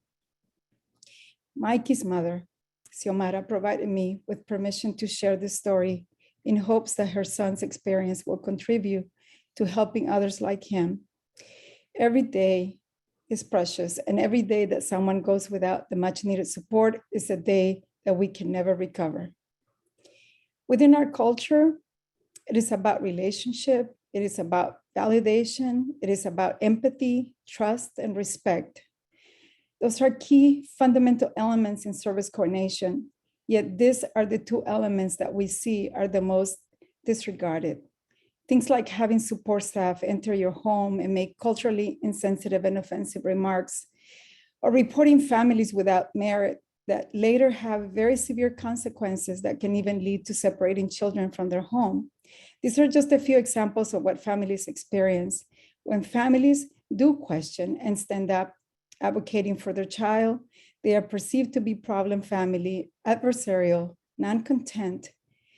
We see these situations that when families are labeled onto this category, they are most likely to be retaliated against, and the process becomes impossible to navigate. This is the fear that families have and are very reserved and cautious when it comes to engaging with regional centers. There are some regional centers who are making great strides and progress, where others by far are not. Regional centers each vary in how they interpret policies and procedures. Interpretation of DDS directives or established policies all are based on internal perspectives within the regional center. We have seen these times when even within the same regional center, different departments will interpret everything different. Also, in many instances, we see that the regional centers tend to place focus on service coordination based on compliance instead of person-centered approach. Most parents are just trying to obtain the needed services for their child as quickly as possible. They will even sign documents that they have no idea what they're signing.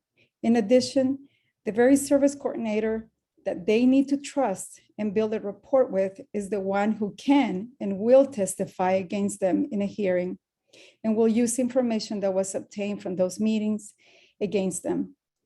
This is when we see that trust is completely broken. I would like to briefly summarize some areas or some key barriers. Respite. A law was passed in 2018 that lifted the respite cap. However, internal policies still establish a cap for the number of hours approved. Each regional center has different measurement tools. Unfortunately, these tools do not capture the full scope of the need. For the most part, the community reports that it measures physical disabilities and not the developmental disabilities that challenge most individuals, therefore limiting the number of hours. Another barrier is social rec and camp.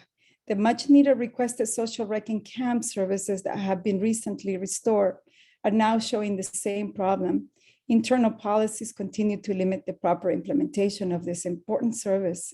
Some regional centers' internal policies make it very difficult to approve and provide these services. We've heard about generic resources. Prior to being considered for some regional center services, families are sent on their own to first apply for generic resources. This is a long, complex process that takes months at end, and you are required a denial and then required to appeal that denial before you can return to the Regional Center for Services. And sometimes even after you've done that, you're sent to a POS committee for another review. Safety net services, a family's worst fear is the safety of their loved one. Safety net support is hard to understand and access. Timely access is important, and in many cases, in time of need, families are told that there are no proper vendors or personnel to help in a timely manner. Self-determination, we see it as the solution to disparities at times, but to transition to self-determination, many Latino families are experiencing delays that can take 6 months or more. In many cases, the process and interactions with the Regional Center self-determination teams are overwhelming. Many families are frustrated and get discouraged and decide not to pursue it. The process needs to become streamlined and consistent. I believe that there is lack of accountability for the service coordination and limited options for families. The Regional Center system has deep-rooted culture practices that have historically left communities out of the loop. One example is that you may require all Regional Center staff to take implicit bias trainings, but there is no follow-up to that training, its implementation, or the impact that it has had. We find that in many cases, it is not the service coordinator or it's not the knowledge or they're not informed, but it's the disconnected that tends to be within the implementation process or the lack of the implementation because of no accountability. So some proposed solutions: engage the community in a true and unbiased manner, regardless of ethnicity or where you live. Simplify the process to access services in an equitable manner. Reach decisions and provide services in a timely manner by having decision makers attending every meeting. Establish accountability across every service point of contact.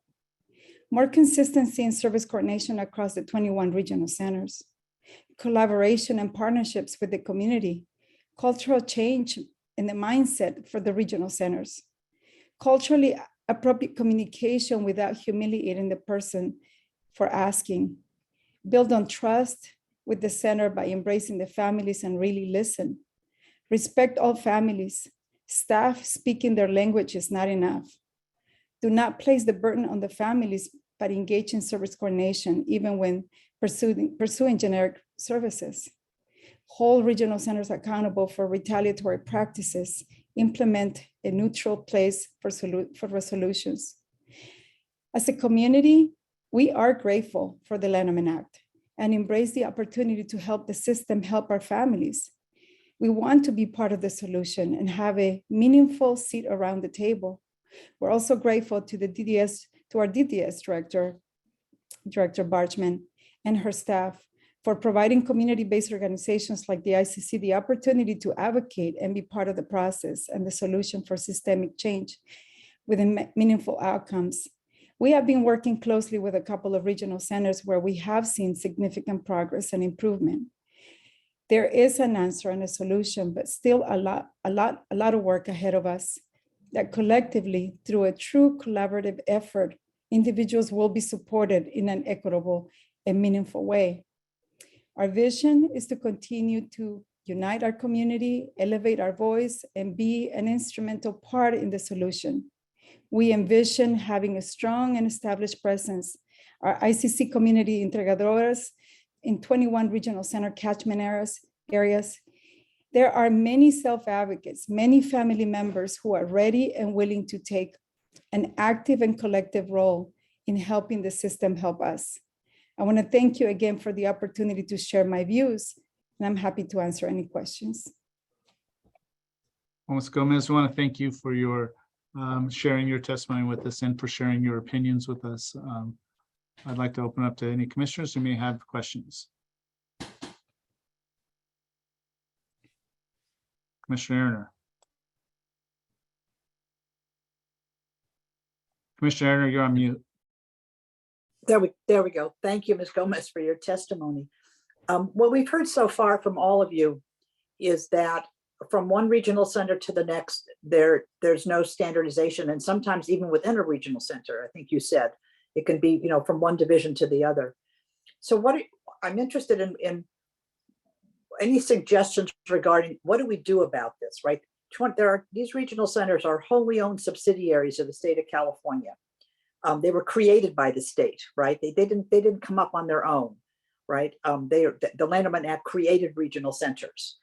That's an unusual thing, right? When we talk of this as they're nonprofits, except that their only revenue actually comes from the state of California or through the state if they're getting federal dollars.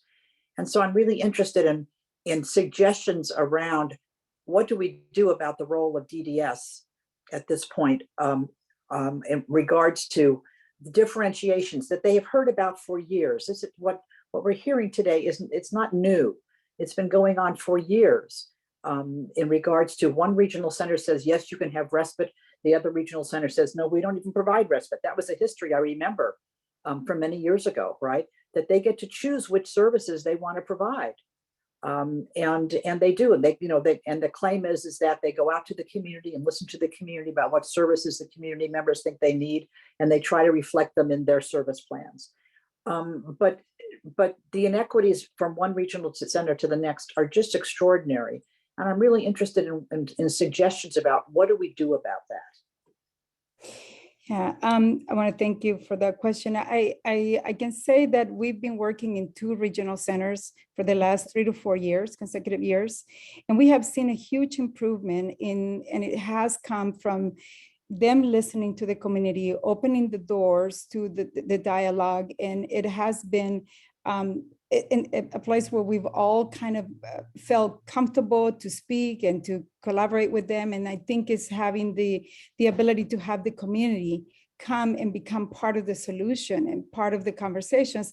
And obviously also some standards, some service standards that would help so that families don't see such drastic differences. But I think that is key to open the dialogue so that they know where are the areas where the community needs the support, and maybe it's not necessarily where they are, putting emphasis on. So how do we translate that into recommendations? Do we want to take this model, right, and say we want to do this across the state? We want all regional centers to be doing this, right? I mean, there's got to be a way to capture it where we can have a set of recommendations that says this is really working in these 2 regional centers. Why don't you do it across the state? And put it in, capture it in a recommendation that says, and here's how you might go about doing it. Yes.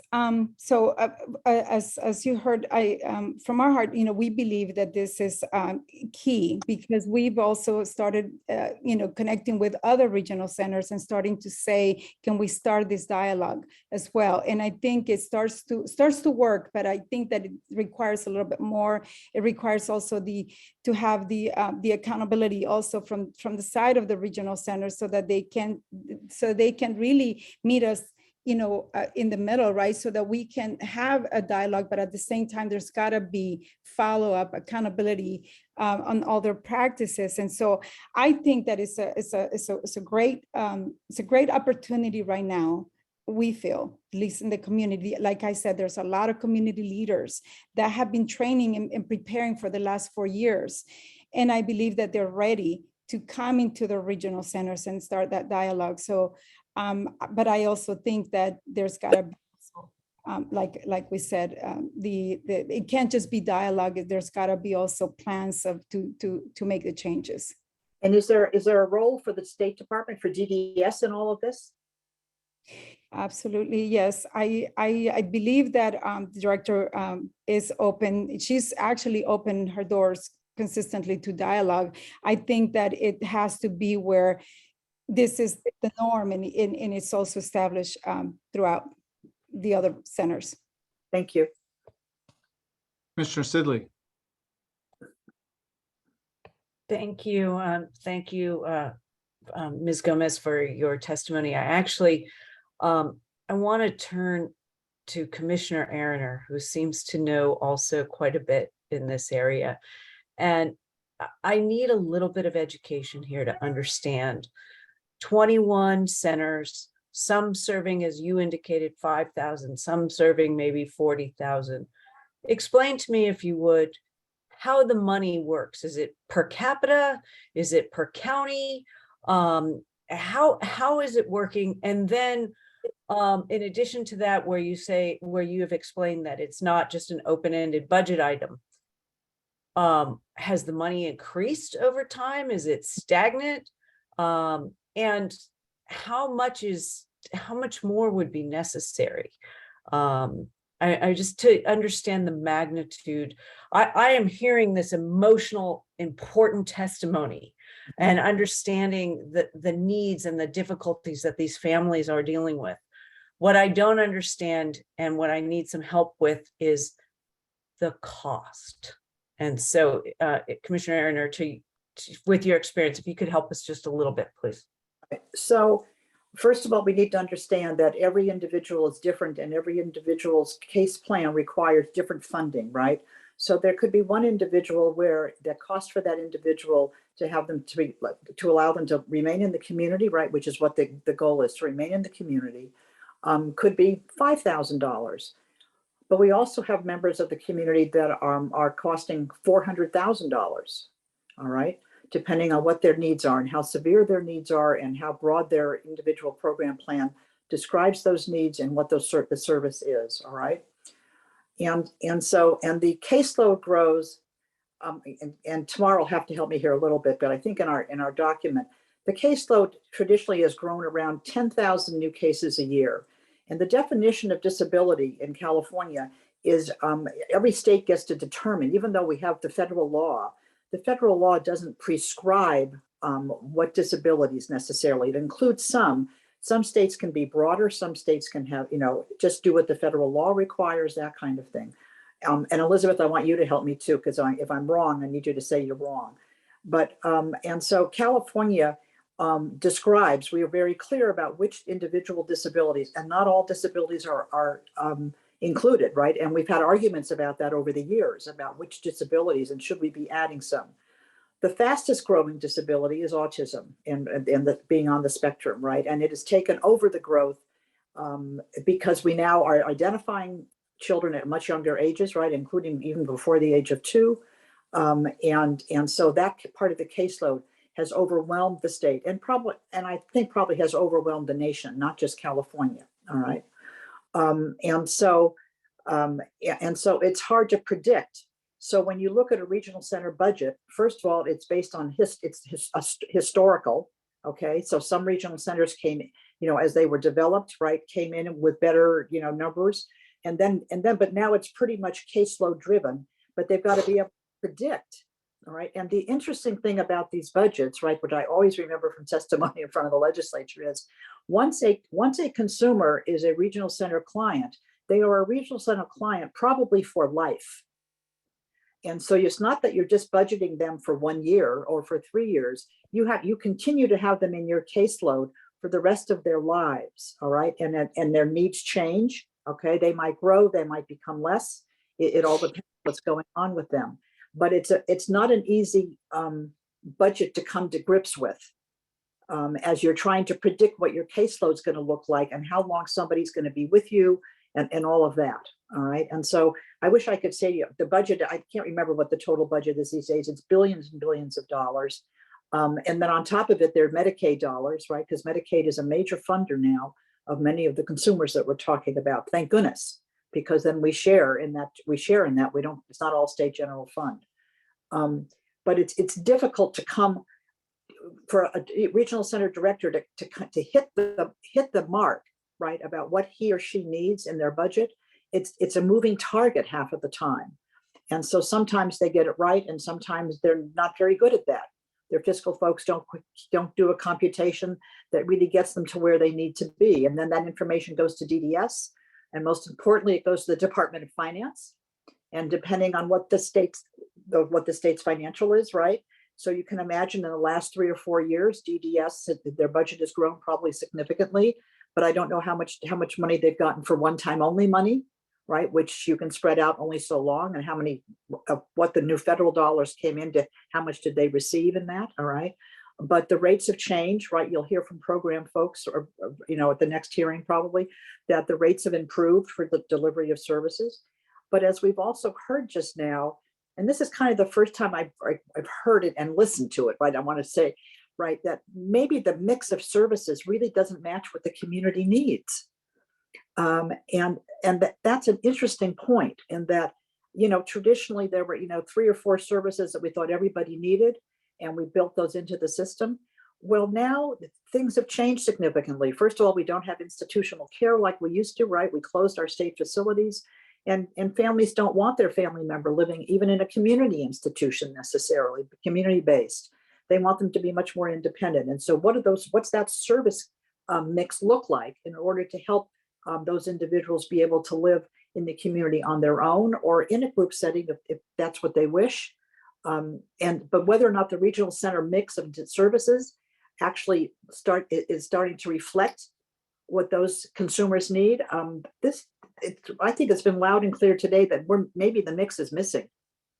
And that so I believe based on the testimony that we've heard that and I think that Elizabeth Gomez would say this out loud and shout from the rooftops that her voice needs to be at the table and needs to be part of the discussion as opposed to a bureaucracy making decisions and then imposing those decisions, because and that seems to be a key component that's missing, and maybe why we may be giving the wrong services. But the intention of the Leiner Act was to have that really be what was supposed to happen. That was the idea of an individual program plan, right? That a family and the consumer would come in, they would state, here's what we need. The IPP would then include what they needed, right? And the services would be matched. I mean, a parent, and then there would be an agreement, actually. But what we're hearing today is much more of, this is the service delivery system we have, and we're gonna put a round peg in a square, right? And that's not working any longer. It just isn't. You can't just say that all they need is one thing, and I'm sorry, that's all we have, and that should take care of your problem. And the fact that I hear what you're saying, and I want to be very clear that I'm not advocating. I'm trying to be educated. Right. So I'm not advocating for a position. Tamar was nice enough to send me a text to say that the budget's about $13 billion. That is divided up among the 21 regional centers. I think, clearly the population is growing. And so there are greater needs. I'm just trying to understand the magnitude when we make a recommendation to understand the cost and how, I come from a background of being in the government, not as a legislator, but as an implementer, being at a department. And the unfortunate reality is that it is very difficult to individualize services because of the construct of an agency. But what we're hearing about and what is so different than the agency that I came from is I'm talking about humans, and I'm talking about how individual humans need different services. So somehow there needs to be that ability to humanize, individualize, and yet still deal with what is a bureaucracy of service, because at the end of the day, that's what we are. So but there has to be those steps, and that's and the beauty, I think, and the benefit of today's hearing and the ones that go forward is that I'm trying to educate myself about how we try to not fit a round peg in a square hole, but how we reshape the hole and the peg so that we can get to where we need to be. But we also have, there are other pieces that go into that, the cost of this, where people live, what is it that all of these is all that is necessary. So again, I want to make very clear, I've formed no opinions. I have not come to any conclusions. I have, and I am listening very intently to your testimony, to Nancy's testimony, to Tim's testimony, and it's it's important that your voices are at the table. It's so important. The question is, how do you do that and you serve the huge population of people that need the services? And that's what I'm trying to recognize and understand. So that's it. Thank you. Commissioner Sidley, Commissioner Erner, if I could just jump in and mention on the budgetary issues, we will provide more information on that in a written background document for the next meeting. So we will provide you with full information on all of those budgetary questions. I think Commissioner Emerson probably wants to respond to Commissioner Sidley's response, because he is the legislator who did that's around self-directed, right? Because self-directed, I think, is one of the, I think Bill's going to say, is one of the answers in regards to how do we but it's not working. I think that's what we're hearing. Go ahead, Bill. I'd like to get Commissioner Emerson to chime in here also, and I want to be respectful of our time. And we do have another speaker who's waiting in the wings here. So Commissioner Emerson. I was just going to say we're going to have a round table in another hearing, and I think a lot of these issues will come out at that point. On self-determination, the regional centers have not embraced it as they should, I believe. But on the issue of disparities, the legislature since 2016-17 put in $11 million in the budget to deal with areas disparity issues. And this past year, they put in an additional 11 million. So the amount of money that's coming into the system has grown and is continuing to grow. But I'd like to move on, and we're going to have plenty of time to have this discussion when we have the roundtable as well as the next hearing. Thanks. Yeah, and Commissioner Emerson, I'd like to see in that discussion some discussion about what is that $11 million being used for? Is that being used for people to talk about the problem, or is it actually addressing the actual problem? Which, that's sometimes we get involved in bureaucracy and it doesn't address the problem. It's just people continue to talk about it. I want to hear that myself. Thank you. Before I leave, I just want to just say something, and I did mention this in my testimony. We do believe that self-determination in that person-centered planning is really the key, in as well as in eradicating disparities. The problem is that we're not really moving forward. The program has a lot of barriers, and some of the barriers are transitioning into self-determination, and that we believe that is part of those conversations that the community wants to have.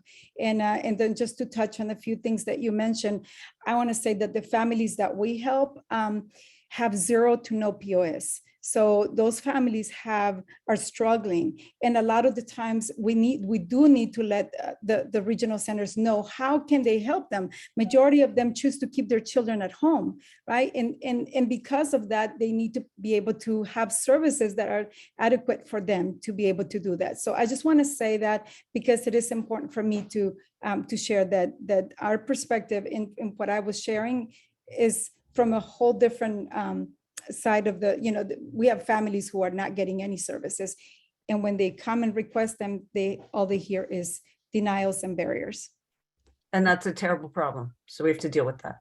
Yes. And thank you very much for your testimony. It was very helpful. Thank you. Yeah, thank you again, Ms. Gomez. Tamar. All right, thank you so much. Our final witness of the day, I'd like to introduce Mr. Harry Bruell. Harry is the CEO and president of PathPoint and has been in this position since 2017. PathPoint is a large nonprofit organization that supports people with disabilities in living the life they choose.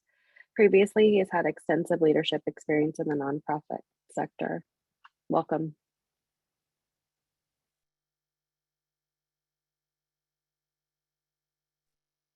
All right, I think I'm here.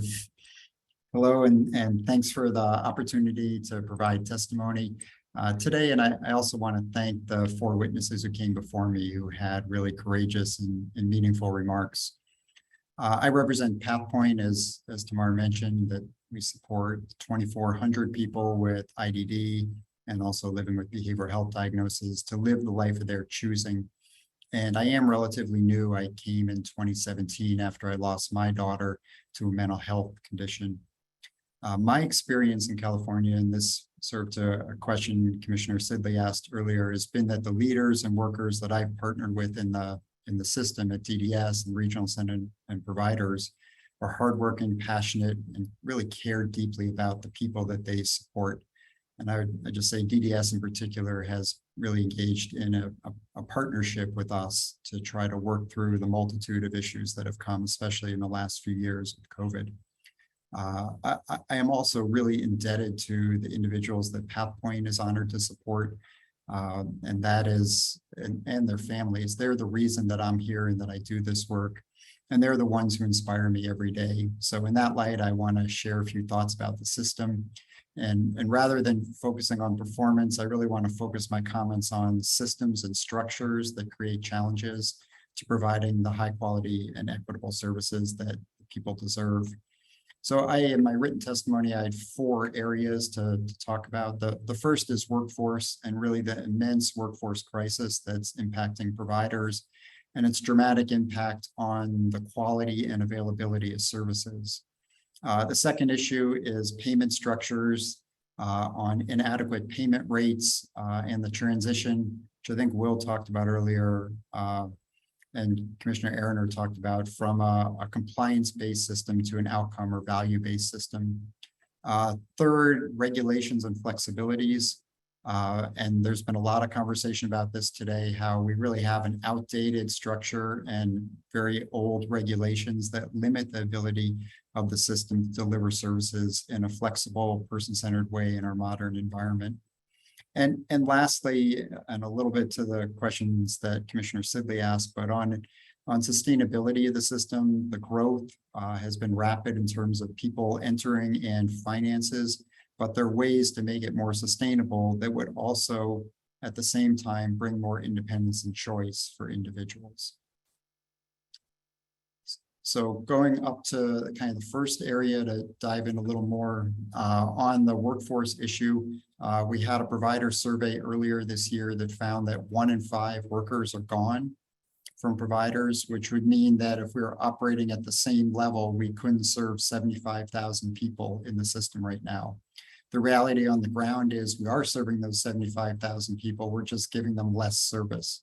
And with the service adding this year, I think 21,000 people, there aren't staff to support them. Turnover is a huge issue in the field. Right now, the national average for direct care staff is 44% annual turnover. So we're losing almost half of our employee base every year. Some solutions to the workforce crisis, the clearest one is rates and trying to increase those so we can increase salaries. But there are other models too that could reduce the workforce needs. One is technology, ways to bring innovative technology in that would lower the number of employees that are needed. Another is hybrid service models.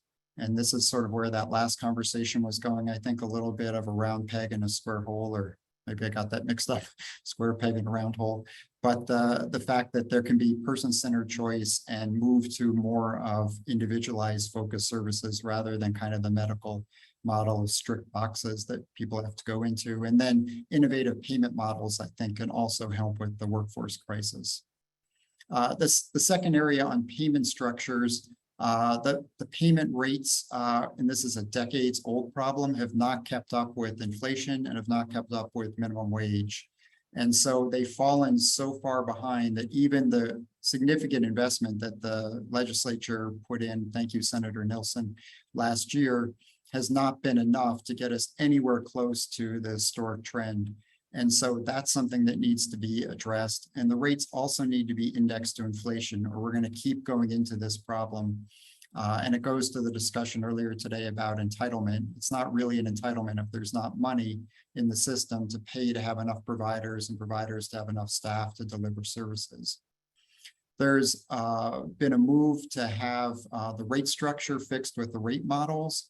The rate models are an improvement and will address some of the issues that have been inequitable issues in the rate structure, but there are some problems with the rate models that need to be addressed before they're fully put in. And then there's a move which is being pushed by CMS, the Center for Medicaid and Medicare, as well as other speakers today, of moving to more of a value-based payment. So it's not fee-for-service. Right now, providers are incentivized to provide more and more service because that's what we're paid for, regardless of the quality outcomes. And so there are innovative strategies out there to do that. And to move to that. And unfortunately, the rate models are actually moving a step backwards once they're fully in to more compliance-based funding. So there's a lot of work to be done in that area.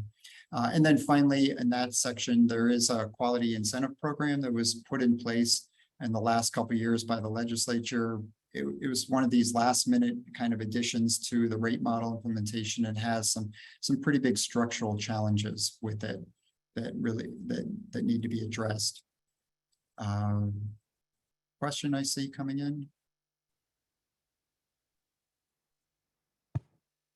Yes, you referenced CMS and value-based or outcomes-oriented payment structures.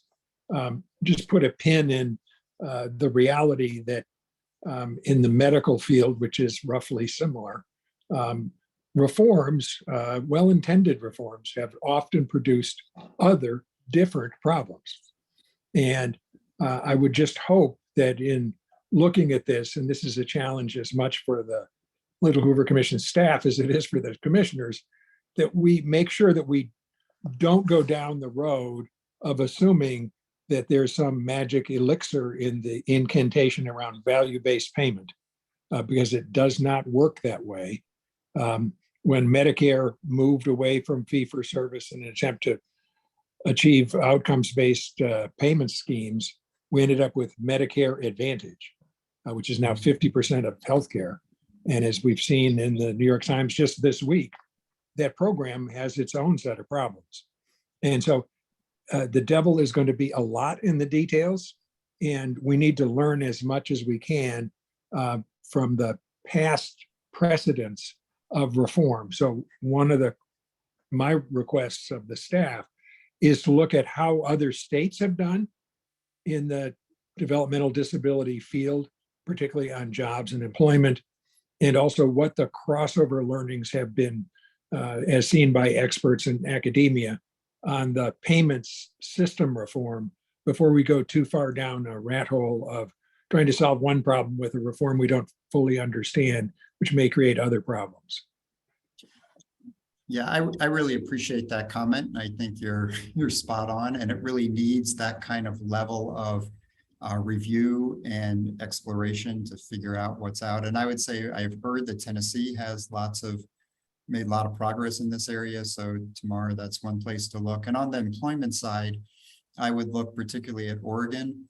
Oregon has done a really innovative model on payments where right now someone gets a job and then we provide coaching, and we're paid on the number of hours that we coach. So if a person, say, doesn't need as many hours as a provider, I'm only paid when I provide coaching. So we're perhaps at times over coaching.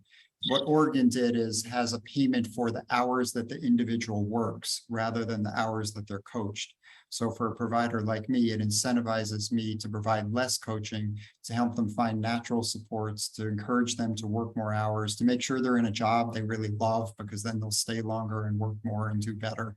So there are some really innovative things out there. And I completely agree with that comment that we need to take a careful walk into this and find the systems that really are working well out there. Thank you. Yeah, thanks for that question.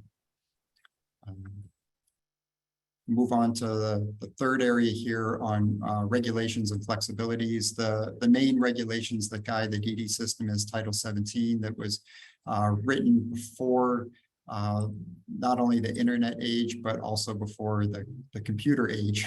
And so there are just lots of things in there that haven't been updated, that are outdated, that need a full review, and I think would address some of the issues that have already come up in this hearing, and some of the reasons that families who spoke so passionately earlier are some of the systemic reasons that they're having challenges. The other piece of regulations is that Title 22 governs licensing, And so there's often conflict between Title 17 on DD services, Title 22, which is really focused on health and safety, and then the movement of CNS. And we talked about the Olmsted decision earlier about moving to inclusion and services in the community. And these things get muddled quite a bit, and having resolution and a refresh at these systemic issues, I think, would help to move the system to a much more modern, person-directed, flexible system. And then I had also made a note in my remarks about consistency. I think it's been well discussed by Elizabeth and Will and others, but as a provider, we also have challenges in working with multiple regional centers around each having a different vendorization process. There are things now where, with the advent of remote services, which have been helpful for some people, some certainly don't like it and want to be in person only, but there's some who prefer to get services that way, of why you couldn't have remote services from any provider in the state. And then in an area like LA with 7 regional centers, we have people who live where services to them are much closer in a different regional center than the one they live in. So there are all kind of issues there. And we also have different regional centers doing interpretation of directives and others at a very different level. And then the last area I wanted to just touch on is the growth of the system and some of the funding issues that I think was discussed in the last one. The budget now is 12 to 13 billion at a statewide level. I think 12 billion might be the ongoing funding. We talked about one time. When I came in here, which is only 5 years ago, it was in the 7 billion range. So there's been a tremendous growth. We've also added 100,000 people in the last 6 years. So the system is growing, and it will continue to grow with increased diagnosis for autism and other challenges. The thought I had here, the point I wanted to make, is that there are ways, I think, to address some of the sustainability issues that also line up with helping people to live more independent and inclusive lives. And 3 areas just to touch on with that. One is employment, in that having folks have jobs inherently is typically less expensive for the state, but is a more inclusive life, especially as competitive integrated employment.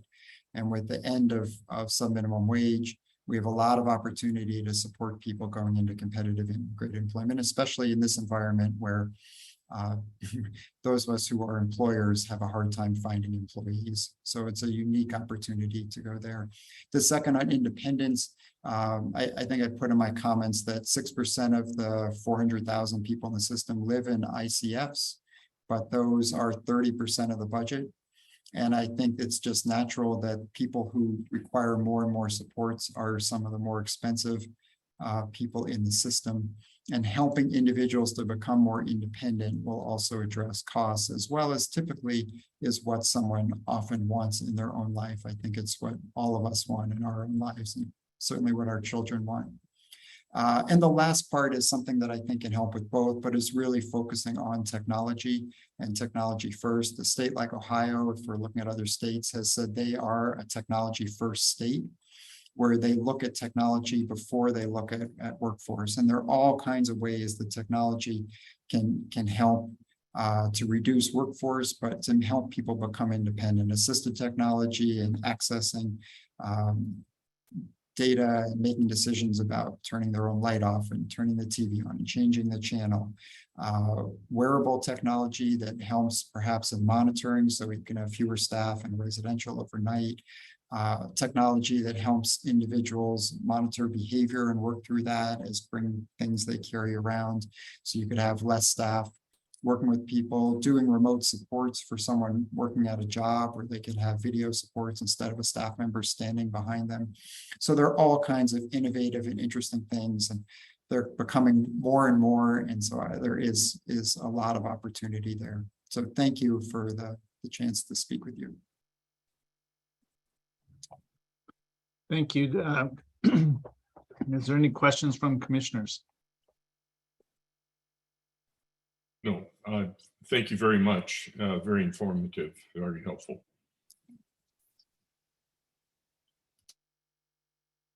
Okay, not seeing any more questions. Thank you again for your testimony. I appreciate it.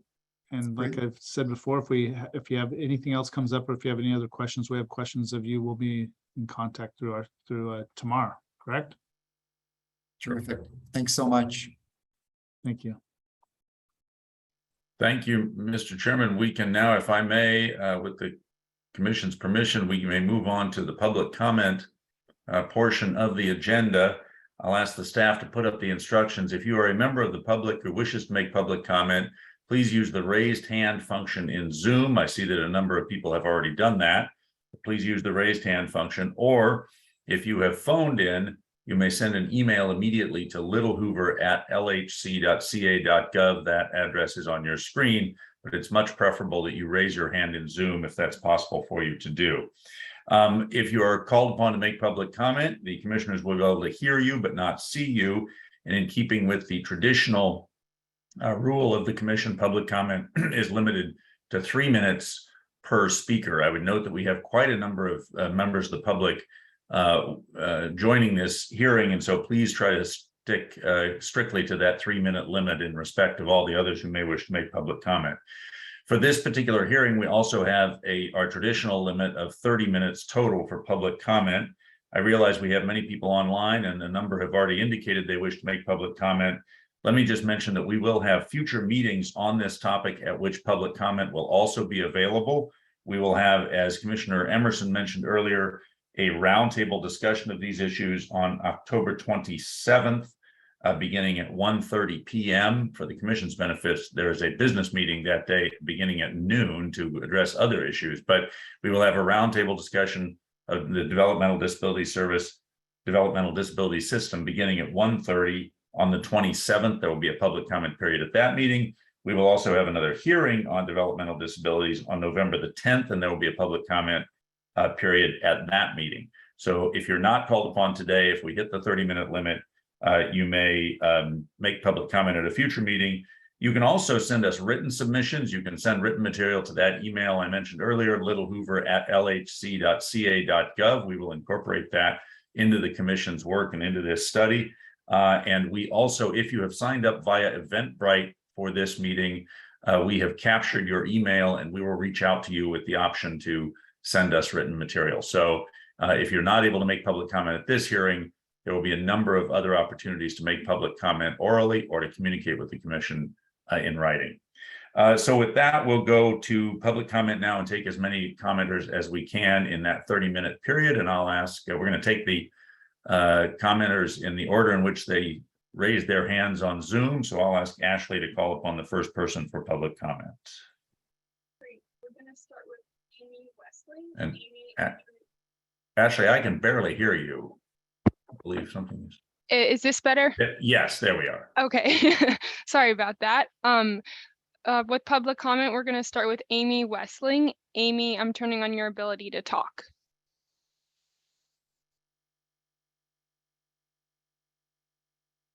Good afternoon. Can you hear me? Yes. We can. Okay. Good afternoon. My name is Amy Westling. I am the Executive Director of the Association of Regional Center Agencies. We represent all of the state's 21 regional centers.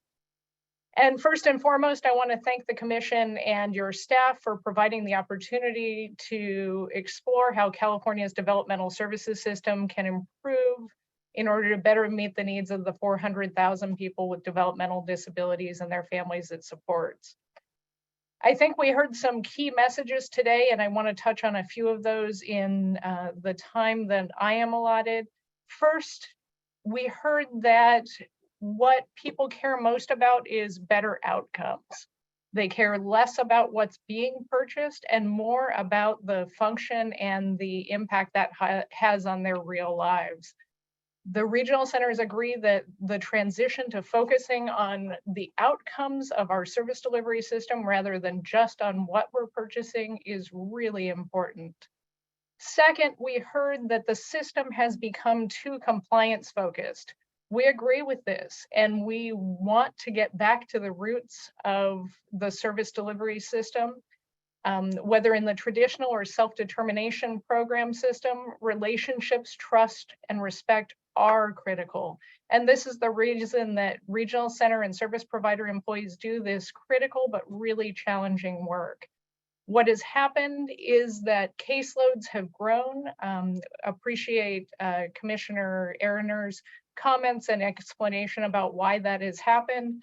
And we're thrilled with the investment in reducing caseload ratios, which means each service coordinator will have to support less individuals, which gives them more time to do really critical work like relationship building with each person they serve and their families. We heard a lot of frustration today about the requirement that individuals and families exhaust what are called generic services. That requirement has been there since the birth of the system. What's made it harder is that as caseloads have grown, there is less time for service coordinators to assist people with accessing those services. And so we look forward to caseloads going down and people having the ability to, service coordinators having the ability to spend more time helping people do those things. And we look forward to working with our community partners to improve self-determination, to improve access to what's called participant-directed services, and to better understanding how all of the investments that we're making in our system really do make a difference for people regardless of their background, and meeting them where they are and providing them with services that they need. Thank you. Thank you, Ms. Westling. Your 3 minutes have just expired. I'll mention for the benefit of the commissioners that we will also be reaching out to members of the regional center community for participation in the roundtable and or the second hearing. So we will be hearing more from the regional center community. Ashley? Great. Next we have Maria Ramirez. Maria, I'm turning on your ability to talk.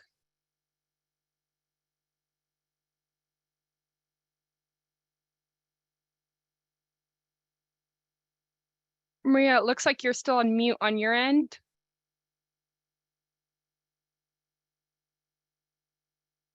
Okay, thank you. Great, Okay, we can hear you. Okay, great. Yes, I'm a mother of Afro-Latina, Down syndrome, client of regional centers. I believe I wrote the regional center 40 years ago. I found a letter I wrote about the bias that she was facing when I thought she would be mainstreamed, and she was put in a school that had covered the windows and had very low expectations for her, and she started going backwards. So I wrote back then, and here we are 40 years later in the wake of COVID, and to see how regional centers really put so much on parents, did not reimagine services in a way that would help our kids. My daughter still is not in a program, in her day program. And I can tell you, like all other youth that have been affected by COVID and the isolation, it has affected her. And I have to fight for ILS. I mean, there is some institutional bias, the systemic bias. And I just heard the woman from the regional center, the rep, she did not use racial disparities, and here is 40 years of racial disparities that continue. I know that there are many suits against the regional center from Black clients, vendors, from Spanish-speaking parents down in Long Beach. Look at those suits. Those suits are all saying, we just want equity. And yet there's such a denial of that. Look at the roots. The systemic bias that denies us goes back to the roots when there were laws, eugenics laws. These laws had an attitude of who's worth investing in. Who do we give these services to? Back then, we were overrepresented in having, when they sterilized us, when they lobotomized us. You know, we were overrepresented. Now that there's great programs for our children, we're not getting those. You need to address the systemic bias, and the regional centers, they're not even admitting. These questions have gone on where they've been given recommendations. Where have they implemented them? Parents, it's out of love for our children. We need to center the most vulnerable. During these times, COVID, they're still suffering. You need to please look at the source. Thank you, Ms. Ramirez. Your 3 minutes has just expired. I appreciate your comments. Ashley? Thank you, Maria. Next, we're moving on to Kay Medina. Kay, I'm turning on your ability to talk.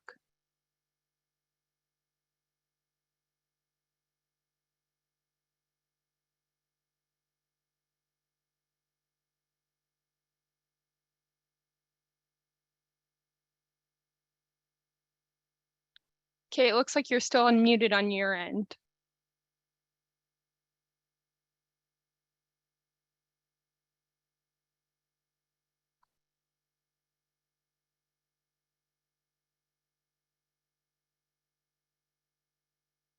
Ms. Medina, if you can unmute yourself, please.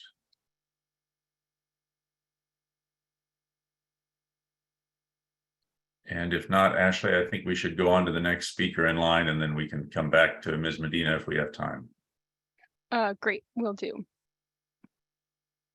Next, we have E. Villa. E, I'm turning on your ability to talk.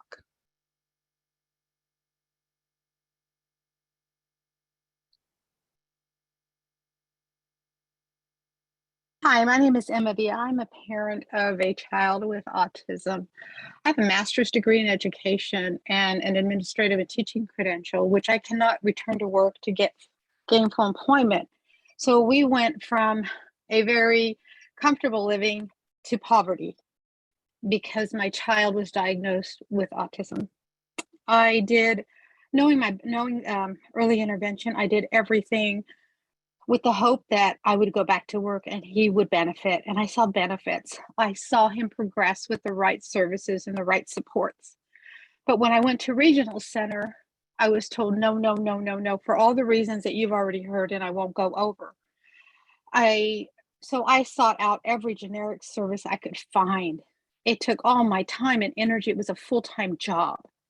And then later on, I found a group of parents, and one was white, one was Asian. And we had conversations with our white friend, whose child was younger than mine, was receiving an abundance of more services. Personal attendant, increased respite, every gap services for everything I was looking and fighting for. And when I requested it, they even gave her a formula as to how she could have 24/7 care with regional center covering it. But when I asked for some of those services, when I asked for PA assistance, I was told to institutionalize my child. He didn't need to be institutionalized. I needed help. My college son could not attend college where he wanted to go because I needed his help. So he had to stay home and he had to sacrifice. And that's what they call a generic service. He could not continue his education. It has caused him as well anxiety. I could not be there to teach him driver's training or to do the hours with him. He's now 23 years old and just now getting over his fear to drive because regional center failed to provide us the supports we needed and we had to beg for. My Asian friend, and I call her that because we talked about this regularly.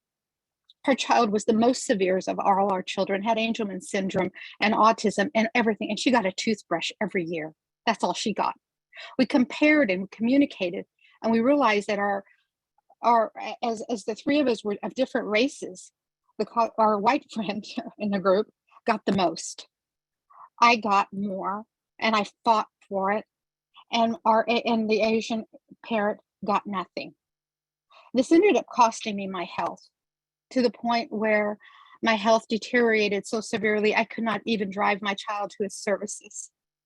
So everything I fought for, I could not even access anymore. And it shouldn't be this way. The system is broken. And I think it's both a DDS and a regional center service because there is no accountability on both levels. They both know the issues. There are millions of dollars being put out to grants, but none of that money is for direct client services. It's all for training and education. There is an abundance of training, an abundance of education. Okay, so what? There is no accountability. Regional centers, some of their board members have stated, we're going to get a slap on the hand, that's all. Nothing's going to change. We've been here X, Y, and many years. All these things come and go and nothing happens to us. I think you need to look a little deeper at all the issues and who is accountable. Thank you. Thank you, you. Ms. Villa. Mr. Chairman, I actually see that Senator Nielsen has raised his hand, I believe. Yeah, I see that. Senator Nielsen. Yes, thank you. And I'm going to have to beg off. I've got to depart shortly from my Chico office for other meetings. But this transition into the public comment is particularly instructive and inspiring to me in this respect. One of the things that we often enough, I don't think, pay attention to, and it's what first came to my attention in 1978 when I began to deal with these issues as a new senator extensively. It was also the focus on the impact on the families. And our most recent speaker here certainly emphasized that point. When I toured, for example, Napa, Sonoma, you certainly see the patients there and develop your empathy and understanding because their needs are great. But what really jumped out at me that I never much paid attention to was the impact that this has on families. And as we proceed ourselves here as commission, that's something that I would like us to be very sensitive and understanding of. And so I want to thank her for her comments about the impact on family and emphasize to my dear colleagues that how important that family input is and the empathy of the family and the advocacy for the family, not just for the patient. Thank you. Thank you, Senator Nielsen. Next, we're moving on to Nia Hanscom. Nia, I'm turning on your ability to talk.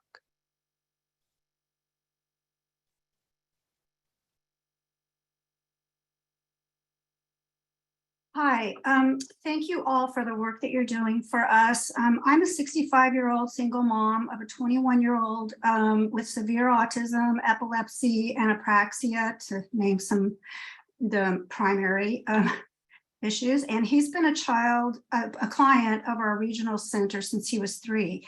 He has significant challenges and needs. We live in San Francisco. I have been the only one to coordinate my son's programs and services. I do get personal assistant hours, but at half the rate that I have to pay personal assistants.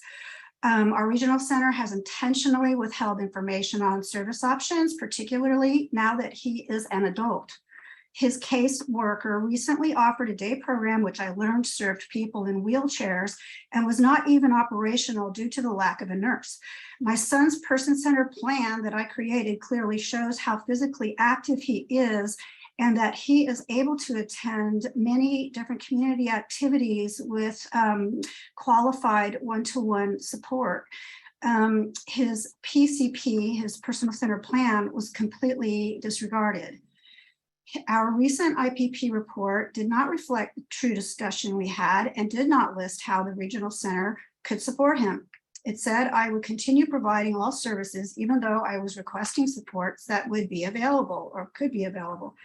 I spend hours studying the laws that protect my child. My regional center cannot offer vendors who can provide effective supports, but they are not offering any alternatives.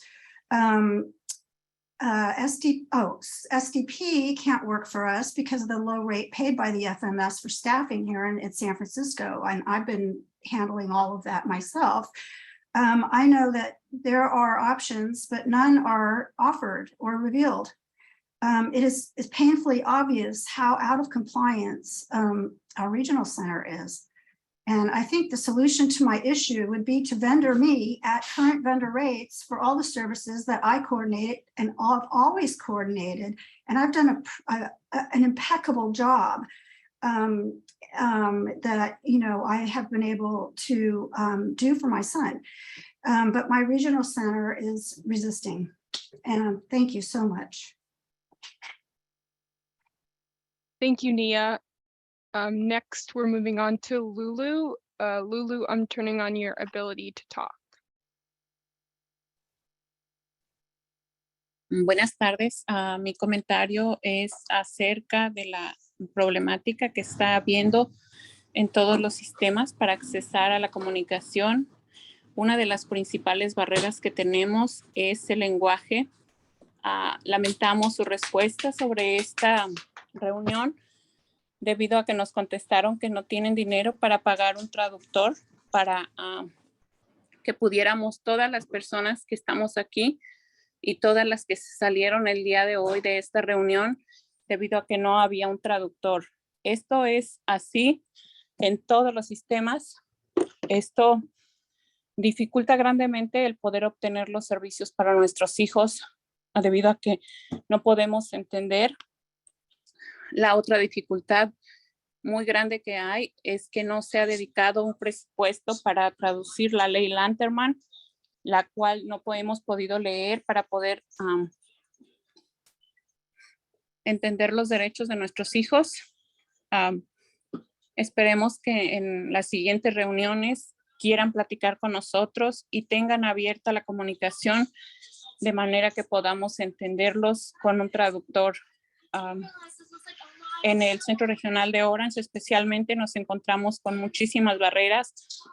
Una es, nos cambian los servicios si nosotros pedimos campamento y recreación, nos quieren cambiar y quitar el servicio de respiro para poder darnos otro, pero en nuestros hijos las necesidades son diferentes y las dos necesidades son importantes de cubrir.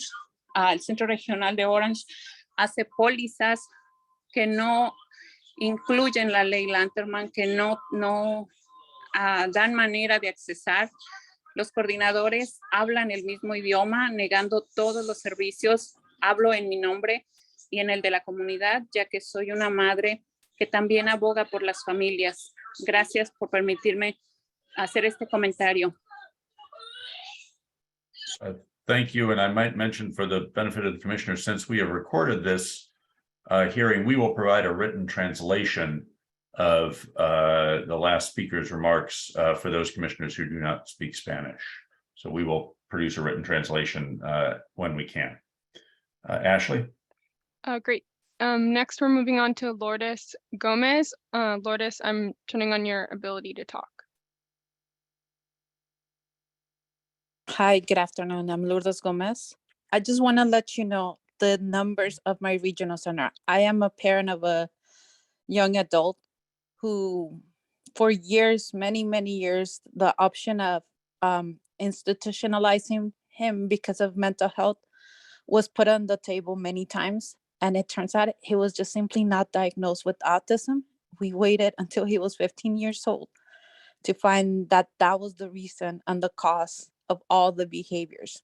But the numbers are the things that I'm here to speak on. Last year, we're talking pandemic time. My regional center, Lanterman Regional Center, said that consumers with no purchase of service by ethnicity and race, they were proud to report because they're very proud of the work that they do and the outreach that they have. Over 90% according to their data is that out of the 3,271, only 2,223 people receive services. That means ages 3 to 21. 32% did not receive services. That's for the Hispanic. For us, for ages 22 and older, Hispanic clients were 1,482. Only there was a gap of services of no services at all for 297 people, meaning 20%. So out of putting your hand up, one of those people, being Hispanic, did not receive not one penny. And we're talking, those are people over the age of 22. Overall, when you break down the people that are mandated under early intervention, the number for Hispanic in my regional centers are 5,871. There were customers with no purchase of service, $0, only just they made an appointment to talk about the services and the responsibilities we have as a parent. That was the only service they got, service coordination. The people with no services out of the over 5,000 was 1,360. So the number was 23% did not receive services. I am here because I don't find that that is the reality. We're here advocating. I've been one of those parents who has been asking, what else can it be done? Please help me. My child has been put in lockdown facilities because I get exhausted. I get tired. It's horrible to deal with the school district, due process, so many different things. And I have failed my child. You know why? Because I only received 30 hours of respite. And I was told, oh, you could go to Santa Barbara and use your 30 hours. You could definitely do that. With 30 hours of respite per month, when I'm dealing with due process, with the behavior of my child, with grieving the loss of a family member. No, I'm sorry. The report that they produced in the audit recently, it's true. We do not receive adequate service for respite. I'm sorry, but 1 hour a day, when you break it down into a daily service, is not enough to manage all the additional services, all the additional stuff that we need to do for our loved ones. So we're here asking you to please look at the system and hold them accountable. I don't know if it's CDS. I don't know if it's every single regional center. What I could tell you is, as an independent facilitator, every time I've come up to talk about the unmet needs, I've never gone with less than $20,000 of services. Like, there are always so many unmet needs and everything is documented. All I do is Ms. connect it Gomez, to a code. if you could please wrap up. Your 3 minutes has expired and I want to be respectful of other speakers. So if you could please wrap up. Please help self-determination, because that is what is really working. So thank you. Thank you. Thank you, Lourdes. Next, we're moving on to P. Woodbine. I'm turning on your ability to talk.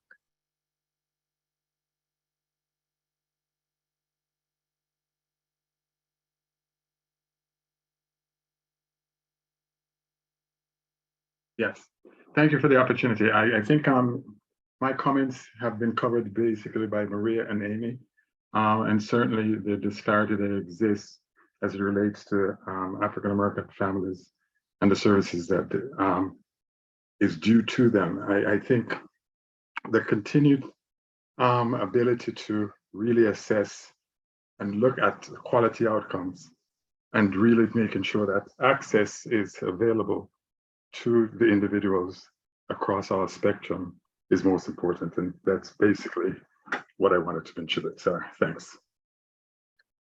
Great, thank you. Next, we're moving on to Brian Allen. Brian, I'm turning on your ability to talk.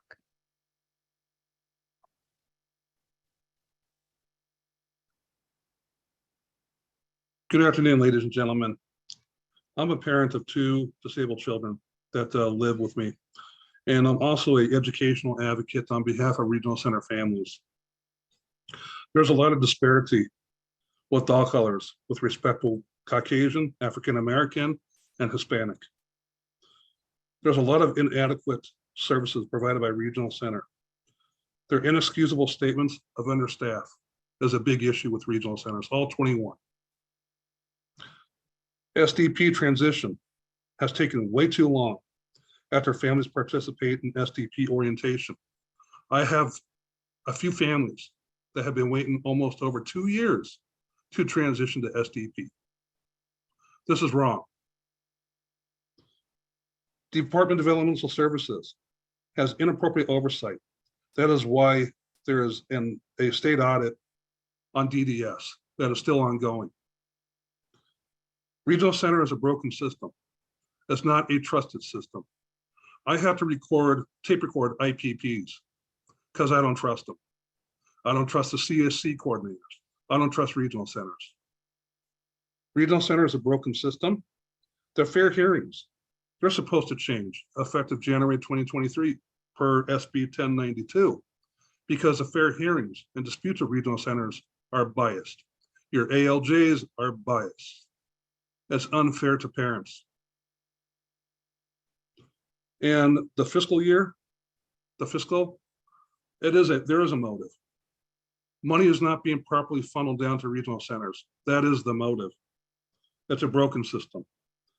Not enough funds for regional center. That's an inexcusable statement. That is a violation of Lanterman Act. It's a violation of Association of Retarded Citizens versus DDS lawsuit. Look at that case. And it's a violation of Olmsted case. Regional center needs to be fixed and quick. There needs to be transparency and accountability. If it means removing DDS and the state takeover, so be it.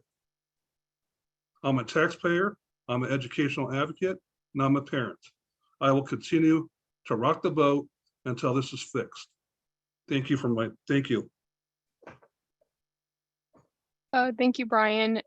Next, we're moving on to Connie Lappin. Connie, I'm turning on your ability to talk.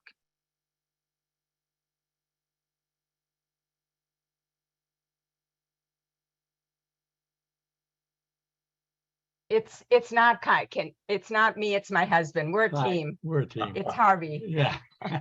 We've been involved. I want to first of all thank the Little Hoover Commission, a whole bunch, long overdue. Okay, Connie and I go back well over 50 years in the system, and we knew Uncle Frank pretty well, Lanterman. It's hard to start where, but because of all the 50 years in this. But the bottom line is, why did self-determination happen? Because outcomes were bad.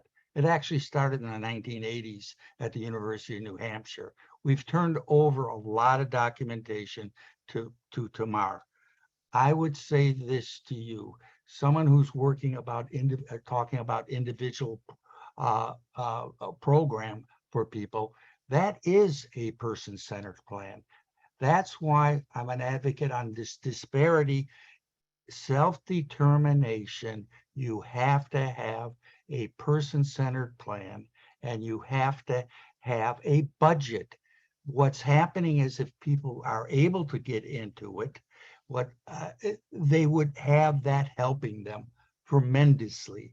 The state of Wisconsin, I have to mention this, they carved out self-determination. They have 85,000 people in their system, and they are under managed care. We are not, but it is coming, in my opinion. Bottom line is they thought maybe 5,000 out of the 85,000 would get into it, be interested in it.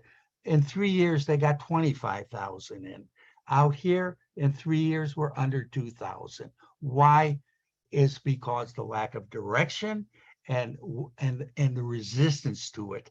It is a solution, and I really believe disparity will be helped more than ever. We're throwing money at a broken system, and we have to, at this point in time, it's under the system, self-determination, but carve it out. That's what they've done in the most successful programs in the country.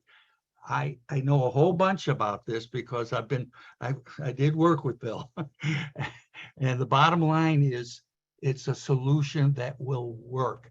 Outcomes will be better. I do want to say that we have a son who's 54, and we've been advocates for now 50 years. Right. And so we've seen it all. There was system problems in 78 and 9 and 98, and it's the same thing. And one of the reasons is it's the old medical model. Right. The professionals know best and want to fix our kids, when in fact, people with disabilities and or their families should be in charge and accountable and responsible. And we believe that self-determination has what is it is the answer, not for everything, but it exposed the flaws in the system again. Ben, thank you for this opportunity. Really, and it really, the Little Hoover Commission can do something here. You're our safety net. Yes. Thank you. We are approaching a half hour of public comment, so I believe we'll take one more commenter now, and then again, there will be opportunities at future meetings to make additional public comment. So Ashley, if you can take the next person in line, and then we'll complete public comment. Next we have Evelyn Rodriguez. Evelyn, I'm turning on your ability to talk.